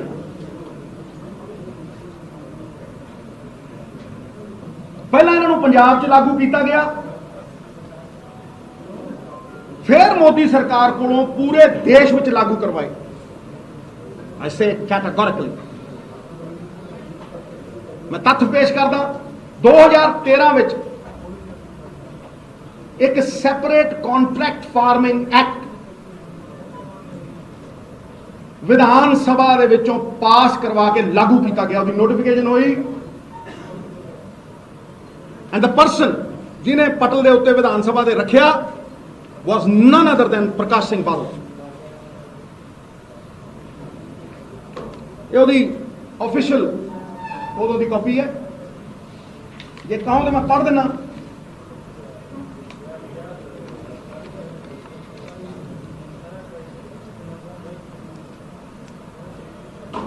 The Punjab contract farming bill 2013 2013 मानयोग स्पीकर हुण मुख मंत्री जी पंजाब ठेके के आधार पर की जाने वाली खेतीबाड़ी बिल 2013 पेश करना। मुख मंत्री सरदार प्रकाश सिंह बादल श्रीमान जी, मैं ये पंजाब ठेके के आधार पर की जाने वाली खेतीबाड़ी बिल 2013 पेश करना बॉट एंड नोटिफाइड। ਸਿੱਧੂ ਦੇ ਇਸ ਵੱਡੇ ਇਲਜ਼ਾਮ ਤੇ ਅਕਾਲੀਆਂ ਨੇ ਵੀ ਜਵਾਬ ਦਿੱਤਾ ਹੈ। ਡਾਕਟਰ ਦਲਜੀਤ ਸਿੰਘ ਚੀਮਾ ਦੇ ਰਾਹੀਂ ਚੀਮਾ ਨੇ ਕਿਹਾ ਕਿ ਖੇਤੀ ਕਾਨੂੰਨਾਂ ਤੇ ਸਿੱਧੂ ਬਹੁਤ ਲੇਟ ਜਾਗੇ ਨੇ। ਕਹਿੰਦੇ ਕਾਂਗਰਸ ਦਾ ਪ੍ਰਧਾਨ ਲੇਟ ਜਾਗਿਆ, ਨਵੇਂ ਸਿਰੇ ਤੋਂ ਹੁਣ ਸਿੱਧੂ ਨੇ ਦੁਬਾਰਾ ਉਸੇ ਮੁੱਦੇ ਨੂੰ ਚੱਕ ਲਿਆ। ਡਾਕਟਰ ਦਲਜੀਤ ਸਿੰਘ ਚੀਮਾ ਨੇ ਕਿਹਾ ਕਿ ਸਿੱਧੂ ਇੱਕ ਕਾਲਮ ਪੜ੍ਹ ਕੇ ਸਾਬਿਤ ਕਰਨਾ ਚਾਹੁੰਦੇ ਨੇ, ਪਰ ਸਿੱਧੂ ਨੂੰ ਕੁਝ ਨਹੀਂ ਪਤਾ। ਇਸ ਤੋਂ ਪਹਿਲਾਂ ਮੁੱਖ ਮੰਤਰੀ ਕੈਪਟਨ ਵੀ ਲੇਟ ਜਾਗੇ ਸੀ ਤੇ ਦੋਵਾਂ ਵਿਚਾਲੇ ਰੇਸ ਲੱਗੀ ਹੋਈ ਹੈ। ਸਿੱਧੂ ਨੂੰ ਦੱਸਣਾ ਚਾਹੀਦਾ ਹੈ ਕਿ 2013 ਦੇ ਵਿੱਚ ਜਦੋਂ ਇਹ ਐਕਟ ਪਾਸ ਹੋਇਆ ਸੀ ਤਾਂ ਉਸ ਵੇਲੇ ਤੁਹਾਡੀ ਪਾਰਟੀ ਦਾ ਕੀ ਵਿਚਾਰ ਸੀ, ਯਾਨੀ ਕਿ ਕਾਂਗਰਸ ਪਾਰਟੀ ਦਾ ਕੀ ਵਿਚਾਰ ਸੀ। ਪਰ ਹੈਰਾਨੀ ਦੀ ਗੱਲ ਤਾਂ ਇਹ ਹੈ ਕਿ 5 ਸਾਲ ਫਿਰ ਕਾਂਗਰਸ ਪਾਰਟੀ ਨੇ ਇੱਕ ਖਤਰਾ ਪੰਜਾਬੀਆਂ ਦੇ ਉੱਤੇ ਲਟਕਦਾ ਕਿਉਂ ਰਹਿਣ ਦਿੱਤਾ। ਇਹ ਸਵਾਲ ਨੇ ਜਿਹੜੇ ਅਕਾਲੀ ਦਲ ਨੇ ਚੁੱਕੇ ਨੇ। ਮੈਨੂੰ ਲੱਗਦਾ ਕਿ ਕਾਂਗਰਸ ਦੇ ਪ੍ਰਧਾਨ ਸਾਹਿਬ ਬੜਾ ਲੇਟ ਜਾਗੇ। ਇੱਕ ਤਾਂ ਉਹਨਾਂ ਨੇ ਜਿਹੜੇ ਐਕਟ 3 ਕਾਲੇ ਕਾਨੂੰਨ ਜਿਨ੍ਹਾਂ ਦੀ ਸਾਰਾ ਦੇਸ਼ ਇਸ ਵੇਲੇ ਰੱਦ ਕਰਨ ਦੀ ਮੰਗ ਕਰਦਾ, ਅੱਜ ਨਵੇਂ ਸਿਰੇ ਤੋਂ ਉਹਦੇ ਤੇ ਡਿਸਕਸ਼ਨ ਕਰਨੀ ਸ਼ੁਰੂ ਕੀਤੀ। ਮੈਨੂੰ ਹੈਰਾਨੀ ਹੈ ਕਿ ਹਾਲੇ ਤੱਕ ਉਹਨਾਂ ਨੂੰ ਇਹ ਨਹੀਂ ਪਤਾ ਕਿ ਐਜੀਟੇਸ਼ਨ ਜਿਹੜਾ ਉਹ ਕਿਸ ਲੈਵਲ ਦੇ ਉੱਤੇ ਪਹੁੰਚ ਗਿਆ ਤੇ ਸਾਰਿਆਂ ਦੀ ਸਹਿਮਤੀ ਇਸ ਗੱਲ ਦੇ ਉੱਤੇ ਬਣ ਚੁੱਕੀ ਆ ਕਿ ਇਹ 3 ਕਾਲੇ ਕਾਨੂੰਨ ਜਿਹੜੇ ਆ ਉਹ ਰੱਦ ਹੋਣੇ ਚਾਹੀਦੇ। ਤੇ ਇਸ ਦੇ ਨਾਲ ਹੀ ਸ਼੍ਰੋਮਣੀ ਅਕਾਲੀ ਦਲ ਨੇ ਫੇਰ ਦੱਸਿਆ ਹੈ ਕਿ 17 ਸਤੰਬਰ ਨੂੰ ਅਸੀਂ ਦਿੱਲੀ ਦੇ ਇਤਿਹਾਸਿਕ ਗੁਰਦੁਆਰਾ ਰਕਾਬਗੰਜ ਸਾਹਿਬ ਤੋਂ ਲੈ ਕੇ ਸੰਸਦ ਵੱਲ ਵੱਡਾ ਮਾਰਚ ਕੱਢਾਂਗੇ, ਕਿਉਂਕਿ 17 ਸਤੰਬਰ ਉਹ ਦਿਨ ਹੈ ਜਦੋਂ 1 ਸਾਲ ਪਹਿਲਾਂ ਸੰਸਦ ਦੇ ਵਿੱਚ ਖੇਤੀ ਕਾਨੂੰਨਾਂ ਤੇ ਮੋਹਰ ਲੱਗ ਗਈ ਸੀ। ਤੇ ਪੰਜਾਬ ਦੇ ਵਿੱਚ ਹੁਣ ਜਿਵੇਂ ਜਿਵੇਂ ਝੋਨੇ ਦੀ ਫਸਲ ਜਿਹੜੀ ਹੈ ਉਹ ਮੰਡੀਆਂ ਦੇ ਵਿੱਚ ਆਉਣੀ ਸ਼ੁਰੂ ਹੋਵੇਗੀ, ਉਵੇਂ ਜਿਹੜਾ ਹੈਗਾ ਕਿਸਾਨਾਂ ਅਤੇ ਸਰਕਾਰ ਦੇ ਵਿਚਾਲੇ ਟਕਰਾਅ ਵਧਣ ਦੀ ਸੰਭਾਵਨਾ ਜਿਹੜੀ ਉਹ ਲਗਾਤਾਰ ਬਣਦੀ ਜਾ ਰਹੀ ਹੈ, ਕਿਉਂਕਿ ਮੋਦੀ ਸਰਕਾਰ ਨੇ ਇਸ ਵਾਰੀ ਫਸਲ ਖਰੀਦਣ ਦੇ ਨਿਯਮ ਨੇ ਜਿਹੜੇ ਉਹ ਬੜੇ ਸਖਤ ਕਰ ਦਿੱਤੇ ਨੇ, ਬਦਲ ਦਿੱਤੇ ਨੇ। ਫਰਦਾਂ ਨੇ ਜਿਹੜੀਆਂ ਜ਼ਮੀਨ ਦੀਆਂ ਉਹ ਆਨਲਾਈਨ ਪੋਰਟਲ ਤੇ ਚੜਾਉਣ ਦੇ ਹੁਕਮ ਨੇ ਜਿਹੜੇ ਉਹ ਚਾੜ ਦਿੱਤੇ ਨੇ, ਤੇ ਪੰਜਾਬ ਸਰਕਾਰ ਵੀ ਇਸ ਹੁਕਮ ਨੂੰ ਮੰਨਣ ਦੇ ਲਈ ਪੂਰੀ ਤਿਆਰੀ ਹੈ ਜਿਹੜੀ ਉਸਨੇ ਖਿੱਚ ਲਈ ਹੈ। ਇਸੇ ਦਰਮਿਆਨ ਪੰਜਾਬ ਕਾਂਗਰਸ ਦੇ ਪ੍ਰਧਾਨ ਨਵਜੋਤ ਸਿੰਘ ਸਿੱਧੂ ਨੇ ਕੀ ਕਿਹਾ ਫਰਦਾਂ ਦੇ ਮਸਲੇ ਤੇ, ਕਹਿੰਦੇ ਫਸਲਾਂ ਦੀ ਖਰੀਦ ਤੋਂ ਪਹਿਲਾਂ ਫਰਦ ਦੀ ਜਿਹੜੀ ਲਾਜ਼ਮੀ ਮੰਗ ਹੈ ਉਹ ਜਿਹੜੀ ਲਾਜ਼ਮੀ ਸ਼ਰਤ ਹੈ ਉਹ ਲਾਗੂ ਕੀਤੀ ਗਈ ਹੈ। ਇਸ ਬਾਰੇ ਕੇਂਦਰ ਸਰਕਾਰ ਦੇ ਹੁਕਮ ਨੇ ਜਿਹੜੇ ਉਹ ਪੰਜਾਬ ਦੇ ਸਮਾਜਿਕ ਤੇ ਆਰਥਿਕ ਢਾਂਚੇ ਦੇ ਪੂਰੀ ਤਰ੍ਹਾਂ ਵਿਰੋਧ ਨੇ। ਇਹ ਹੁਕਮ ਇੱਕ ਰਾਸ਼ਟਰ ਦੋ ਮੰਡੀਆਂ ਬਣਾਉਣ ਲਈ ਜਾਣਬੁੱਝ ਕੇ ਲਿਆਂਦੇ ਗਏ ਨੇ, ਕਿਉਂਕਿ ਪ੍ਰਾਈਵੇਟ ਮੰਡੀਆਂ ਉੱਤੇ ਨਹੀਂ ਬਲਕਿ ਕੇਵਲ APMC ਮੰਡੀਆਂ ਤੇ ਲਾਗੂ ਹਨ, ਜਿੱਥੇ ਫਸਲ ਦੀ ਖਰੀਦ ਘੱਟੋ ਘੱਟ ਸਮਰਥਨ ਮੁੱਲ ਤੇ ਹੁੰਦੀ ਹੈ। ਪੰਜਾਬ ਦੀ ਜ਼ਮੀਨ ਦਾ ਤਾਜ਼ਾ ਹਿੱਸਾ ਪੱਟੇ ਜਾਂ ਠੇਕੇ ਤੇ ਕਾਸ਼ਤ ਕੀਤਾ ਜਾਂਦਾ ਹੈ, ਯਾਨੀ ਕਿ ਤੀਜੇ ਹਿੱਸੇ ਤੇ ਜਿਹੜੇ ਕਿਸਾਨ ਨੇ ਉਹ ਠੇਕੇ ਤੇ ਖੇਤੀ ਕਰਦੇ ਨੇ, ਜਿਹਦੇ ਵਿੱਚੋਂ ਬਹੁਤ ਸਾਰੇ ਇਕਰਾਰ ਜ਼ੁਬਾਨੀ ਹੁੰਦੇ ਨੇ। ਸਾਂਝਾ ਮੁਸ਼ਤਰਕਾ ਖਾਤਾ ਦੇ ਕਾਰਨ ਸਾਡੇ ਸੂਬੇ ਦੇ ਬਹੁਤ ਸਾਰੇ ਹਿੱਸਿਆਂ ਦੇ ਵਿੱਚ ਕੋਈ ਸਪਸ਼ਟ ਜ਼ਮੀਨੀ ਮਾਲਕੀ ਦਾ ਰਿਕਾਰਡ ਹੀ ਉਪਲਬਧ ਨਹੀਂ ਹੈ, ਤੇ ਫਿਰ ਇਹ ਫਰਦਾਂ ਜ਼ਮੀਨ ਜਿਹੜਾ ਆਨਲਾਈਨ ਪੋਰਟਲ ਤੇ ਚੜਾਏ ਜਾਣ ਦਾ ਮਸਲਾ ਇੰਨਾ ਗੁੰਝਲਦਾਰ ਜਿਹੜਾ ਮਸਲਾ ਬਣ ਜਾਊਗਾ, ਤੇ ਬਹੁਤੇ ਜ਼ਮੀਨਾਂ ਦੇ ਮਾਲਕ ਤਾਂ ਵਿਦੇਸ਼ਾਂ ਵਿੱਚ ਰਹਿ ਰਹੇ ਨੇ, ਤੇ ਬਹੁਤ ਸਾਰੇ ਜ਼ਮੀਨੀ ਰਿਕਾਰਡ ਕਾਨੂੰਨੀ ਵਿਵਾਦਾਂ ਅਧੀਨ ਨੇ, ਤੇ ਕੇਂਦਰ ਸਰਕਾਰ ਦੀ ਇਹ ਸ਼ਰਤ ਹੈ ਜਿਹੜੀ ਉਹ ਬਿਲਕੁਲ ਹੀ ਵਾਜਬ ਨਹੀਂ ਜਾਪਦੀ। ਕਰੋਨਾ ਦੀ ਗੱਲ ਕਰ ਲਈਏ ਤਾਂ ਇੱਕ ਰਿਪੋਰਟ ਦੱਸਦੀ ਹੈ ਕਿ ਕਰੋਨਾ ਬਾਰੇ ਸੋਸ਼ਲ ਮੀਡੀਆ ਨੇ ਭਾਰਤ ਵਿੱਚ ਸਭ ਤੋਂ ਗਲਤ ਜਾਣਕਾਰੀ ਦਿੱਤੀ। ਭਾਰਤ ਵਿੱਚ ਲੋਕਾਂ ਦੀ ਇੰਟਰਨੈਟ ਤੱਕ ਵੱਡੀ ਪੱਧਰ ਉੱਤੇ ਪਹੁੰਚ, ਸੋਸ਼ਲ ਮੀਡੀਆ ਦੀ ਵੱਧ ਰਹੀ ਵਰਤੋਂ ਅਤੇ ਉਪਭੋਗਤਾਵਾਂ ਦੇ ਵਿੱਚ ਇੰਟਰਨੈਟ ਸਾਖਰਤਾ ਦੀ ਘਾਟ ਕਾਰਨ COVID-19 ਸੰਬੰਧੀ ਸੋਸ਼ਲ ਮੀਡੀਆ ਤੇ ਸਭ ਤੋਂ ਵੱਧ ਗਲਤ ਜਾਣਕਾਰੀ ਇੱਥੇ ਹੀ ਲੋਕਾਂ ਤੱਕ ਪਹੁੰਚਾਏਗੀ। ਇਸ ਸਟੱਡੀ ਦੇ ਵਿੱਚ ਅਧਿਐਨ ਦੇ ਵਿੱਚ 138 ਦੇਸ਼ਾਂ ਦੇ ਵਿੱਚ ਪ੍ਰਕਾਸ਼ਿਤ 9657 ਗਲਤ ਜਾਣਕਾਰੀਆਂ ਸ਼ਾਮਲ ਕੀਤੀਆਂ ਗਈਆਂ। ਵੱਖ-ਵੱਖ ਦੇਸ਼ਾਂ ਦੇ ਵਿੱਚ ਗਲਤ ਜਾਣਕਾਰੀ ਦੇ ਫੈਲਣ ਅਤੇ ਸਰੋਤਾਂ ਨੂੰ ਸਮਝਣ ਦੇ ਲਈ 94 ਸੰਸਥਾਵਾਂ ਨੇ ਇਹਨਾਂ ਤੱਥਾਂ ਦੀ ਖੋਜ ਕੀਤੀ। ਅਧਿਐਨ ਦੇ ਵਿੱਚ ਕਿਹਾ ਗਿਆ ਹੈ ਕਿ ਸਾਰੇ ਦੇਸ਼ਾਂ ਵਿੱਚੋਂ ਭਾਰਤ ਵਿੱਚ ਸੋਸ਼ਲ ਮੀਡੀਆ ਤੇ ਸਭ ਤੋਂ ਵੱਧ ਯਾਨੀ ਕਿ 18.7% ਦੀ ਗਲਤ ਜਾਣਕਾਰੀ ਦਿੱਤੀ ਗਈ ਤੇ ਲੋਕਾਂ ਨੇ ਉਸ ਨੂੰ ਮੰਨ ਵੀ ਲਿਆ। ਸੋਸ਼ਲ ਮੀਡੀਆ ਵੱਧ ਤੋਂ ਵੱਧ 84.94% ਦੀ ਗਲਤ ਜਾਣਕਾਰੀ ਫੈਲਾਉਂਦਾ ਹੈ, ਤੇ COVID-19 ਨਾਲ ਸੰਬੰਧਿਤ 90.5% ਦੀ ਗਲਤ ਜਾਣਕਾਰੀ ਦੇ ਲਈ ਇੰਟਰਨੈਟ ਜ਼ਿੰਮੇਦਾਰ ਹੈ। ਇਸ ਤੋਂ ਇਲਾਵਾ ਫੇਸਬੁੱਕ ਦੇ ਰਾਹੀਂ ਸੋਸ਼ਲ ਮੀਡੀਆ ਪਲੇਟਫਾਰਮਾਂ ਦੇ ਵਿੱਚ 66.87% ਦੀ ਗਲਤ ਜਾਣਕਾਰੀ ਦਿੱਤੀ ਗਈ ਸੀ। ਸੋ ਅਸੀਂ ਹਮੇਸ਼ਾ ਜਿਵੇਂ ਕਹਿੰਦੇ ਹੁੰਦੇ ਹਾਂ ਬੁਲੇਟਿਨ ਦੇ ਅਖੀਰ ਦੇ ਵਿੱਚ ਕਿ ਅਫਵਾਹਾਂ ਤੋਂ ਬਚ ਕੇ ਰਿਹਾ ਕਰੋ, ਗਲਤ ਖਬਰਾਂ ਤੋਂ ਬਚ ਕੇ ਰਿਹਾ ਕਰੋ। ਤੁਸੀਂ ਇਹ ਜਾਣਨਾ ਸਿੱਖੋ ਕਿ ਸਹੀ ਖਬਰ ਹੈ ਜਿਹੜੀ ਉਹ ਤੁਸੀਂ ਕਿੱਥੋਂ ਲੈਣੀ ਹੈ ਤੇ ਕੌਣ ਤੁਹਾਨੂੰ ਦਿੰਦਾ ਹੈ, ਤੇ ਫਿਰ ਅਸੀਂ ਬਹੁਤ ਸਾਰੇ ਨੁਕਸਾਨਾਂ ਤੋਂ ਬਚ ਜਾਂਦੇ ਹਾਂ। ਬੁੱਧਵਾਰ ਨੂੰ ਪੰਜਾਬ ਦੇ ਵਿੱਚ ਸਰਕਾਰੀ ਬੱਸਾਂ ਦੀ ਹੜਤਾਲ ਵੀ ਖੁੱਲ ਗਈ। ਡਰਾਈਵਰਾਂ ਨੇ ਮੂੰਹ ਮਿੱਠਾ ਕਰਕੇ ਬੱਸਾਂ ਦੇ ਗੇਅਰ ਪਾਏ। ਪੰਜਾਬ ਸਰਕਾਰ ਤੋਂ ਆਪਣੀਆਂ ਮੰਗਾਂ ਮਨਵਾਉਣ ਦੇ ਵਿੱਚ ਸਫਲ ਰਹੇ ਸਰਕਾਰੀ ਬੱਸਾਂ ਦੇ ਕੱਚੇ ਕਾਮਿਆਂ ਨੇ ਫੇਰ ਤੋਂ ਰੋਡਵੇਜ਼ ਦੀਆਂ ਲਾਰੀਆਂ ਨੂੰ ਸੜਕਾਂ ਦੇ ਉੱਤੇ ਚੜਾ ਦਿੱਤਾ, ਤੇ ਸੂਬੇ ਭਰ ਦੇ ਸਾਰੇ ਡਿਪੂਆਂ ਤੇ ਸਰਕਾਰੀ ਬੱਸਾਂ ਦੀ ਆਵਾਜਾਈ ਮੁੜ ਸ਼ੁਰੂ ਹੋ ਗਈ ਹੈ। ਲੋਕਾਂ ਨੂੰ ਬੜੀ ਰਾਹਤ ਮਿਲੀ ਹੈ, ਕਿਉਂਕਿ ਪੂਰੇ 9 ਦਿਨ ਹੜਤਾਲ ਰਹੀ ਹੈ। ਖਾਸ ਕਰਕੇ ਬੀਬੀਆਂ ਨੂੰ ਕਾਫੀ ਸਮੱਸਿਆ ਦਾ ਸਾਹਮਣਾ ਕਰਨਾ ਪਿਆ, ਤੇ ਬਹੁਤ ਸਾਰੇ ਲੋਕਾਂ ਨੂੰ ਬੱਸਾਂ ਦੀ ਕਿੱਲਤ ਦੇ ਕਰਕੇ ਵੱਧ ਕਿਰਾਏ ਤੇ ਟੈਕਸੀਆਂ ਦੇ ਰਾਹੀਂ ਜਿਹੜਾ ਆਪਣਾ ਆਉਣ ਜਾਣ ਜ਼ਰੂਰੀ ਆਉਣ ਜਾਣ ਸੀ ਜਿਸ ਨੂੰ ਅਸੀਂ ਰੋਕ ਹੀ ਨਹੀਂ ਸਕਦੇ ਉਹ ਕਰਨਾ ਪਿਆ। ਪ੍ਰਾਈਵੇਟ ਬੱਸਾਂ ਦੇ ਵੱਧ ਕਿਰਾਏ ਨੇ ਜਿਹੜੇ ਉਹ ਦੇਣੇ ਪਏ।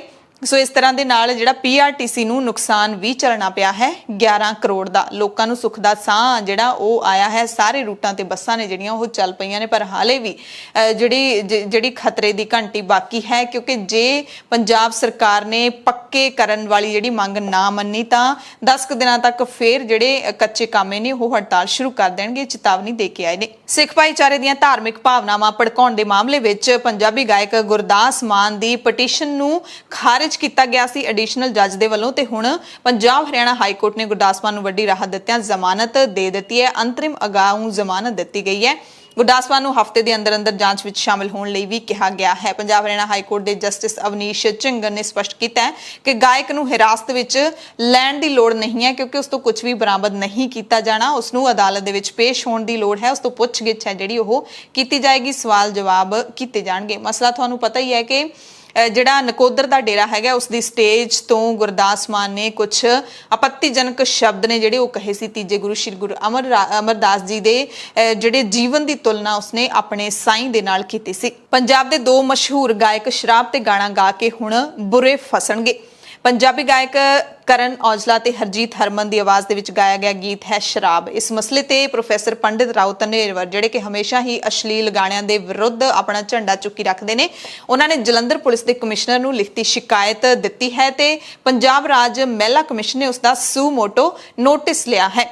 ਮਨੀਸ਼ਾ ਗੁਲਾਟੀ ਨੇ ਇਸ ਗਾਣੇ ਦਾ ਨੋਟਿਸ ਲੈਂਦਿਆਂ ਹੋਇਆਂ ਦੋਵਾਂ ਸਿੰਗਰਾਂ ਅਤੇ ਸਪੀਡ ਰੈਕਰਡਸ ਕੰਪਨੀ ਨੂੰ 22 ਸਤੰਬਰ ਨੂੰ ਜਵਾਬ ਤਲਬੀ ਦੇ ਲਈ ਆਪਣੇ ਦਫ਼ਤਰ ਦੇ ਵਿੱਚ ਬੁਲਾਇਆ ਹੈ। ਇਸ ਮਾਮਲੇ ਨੂੰ ਆਪਣੇ ਫੇਸਬੁੱਕ ਪੇਜ ਦੇ ਉੱਤੇ ਸਾਂਝਾ ਕਰਦਿਆਂ ਮਨੀਸ਼ਾ ਗੁਲਾਟੀ ਨੇ ਦੁੱਖ ਜ਼ਾਹਿਰ ਵੀ ਕੀਤਾ ਹੈ ਤੇ ਨਾਲ ਹੀ ਆਪਣਾ ਜਿਹੜਾ ਨੋਟਿਸ ਇਹਨਾਂ ਨੂੰ ਭੇਜਿਆ ਗਿਆ ਹੈ ਉਸ ਦੀ ਕਾਪੀ ਵੀ ਸਾਂਝੀ ਕੀਤੀ ਹੈ।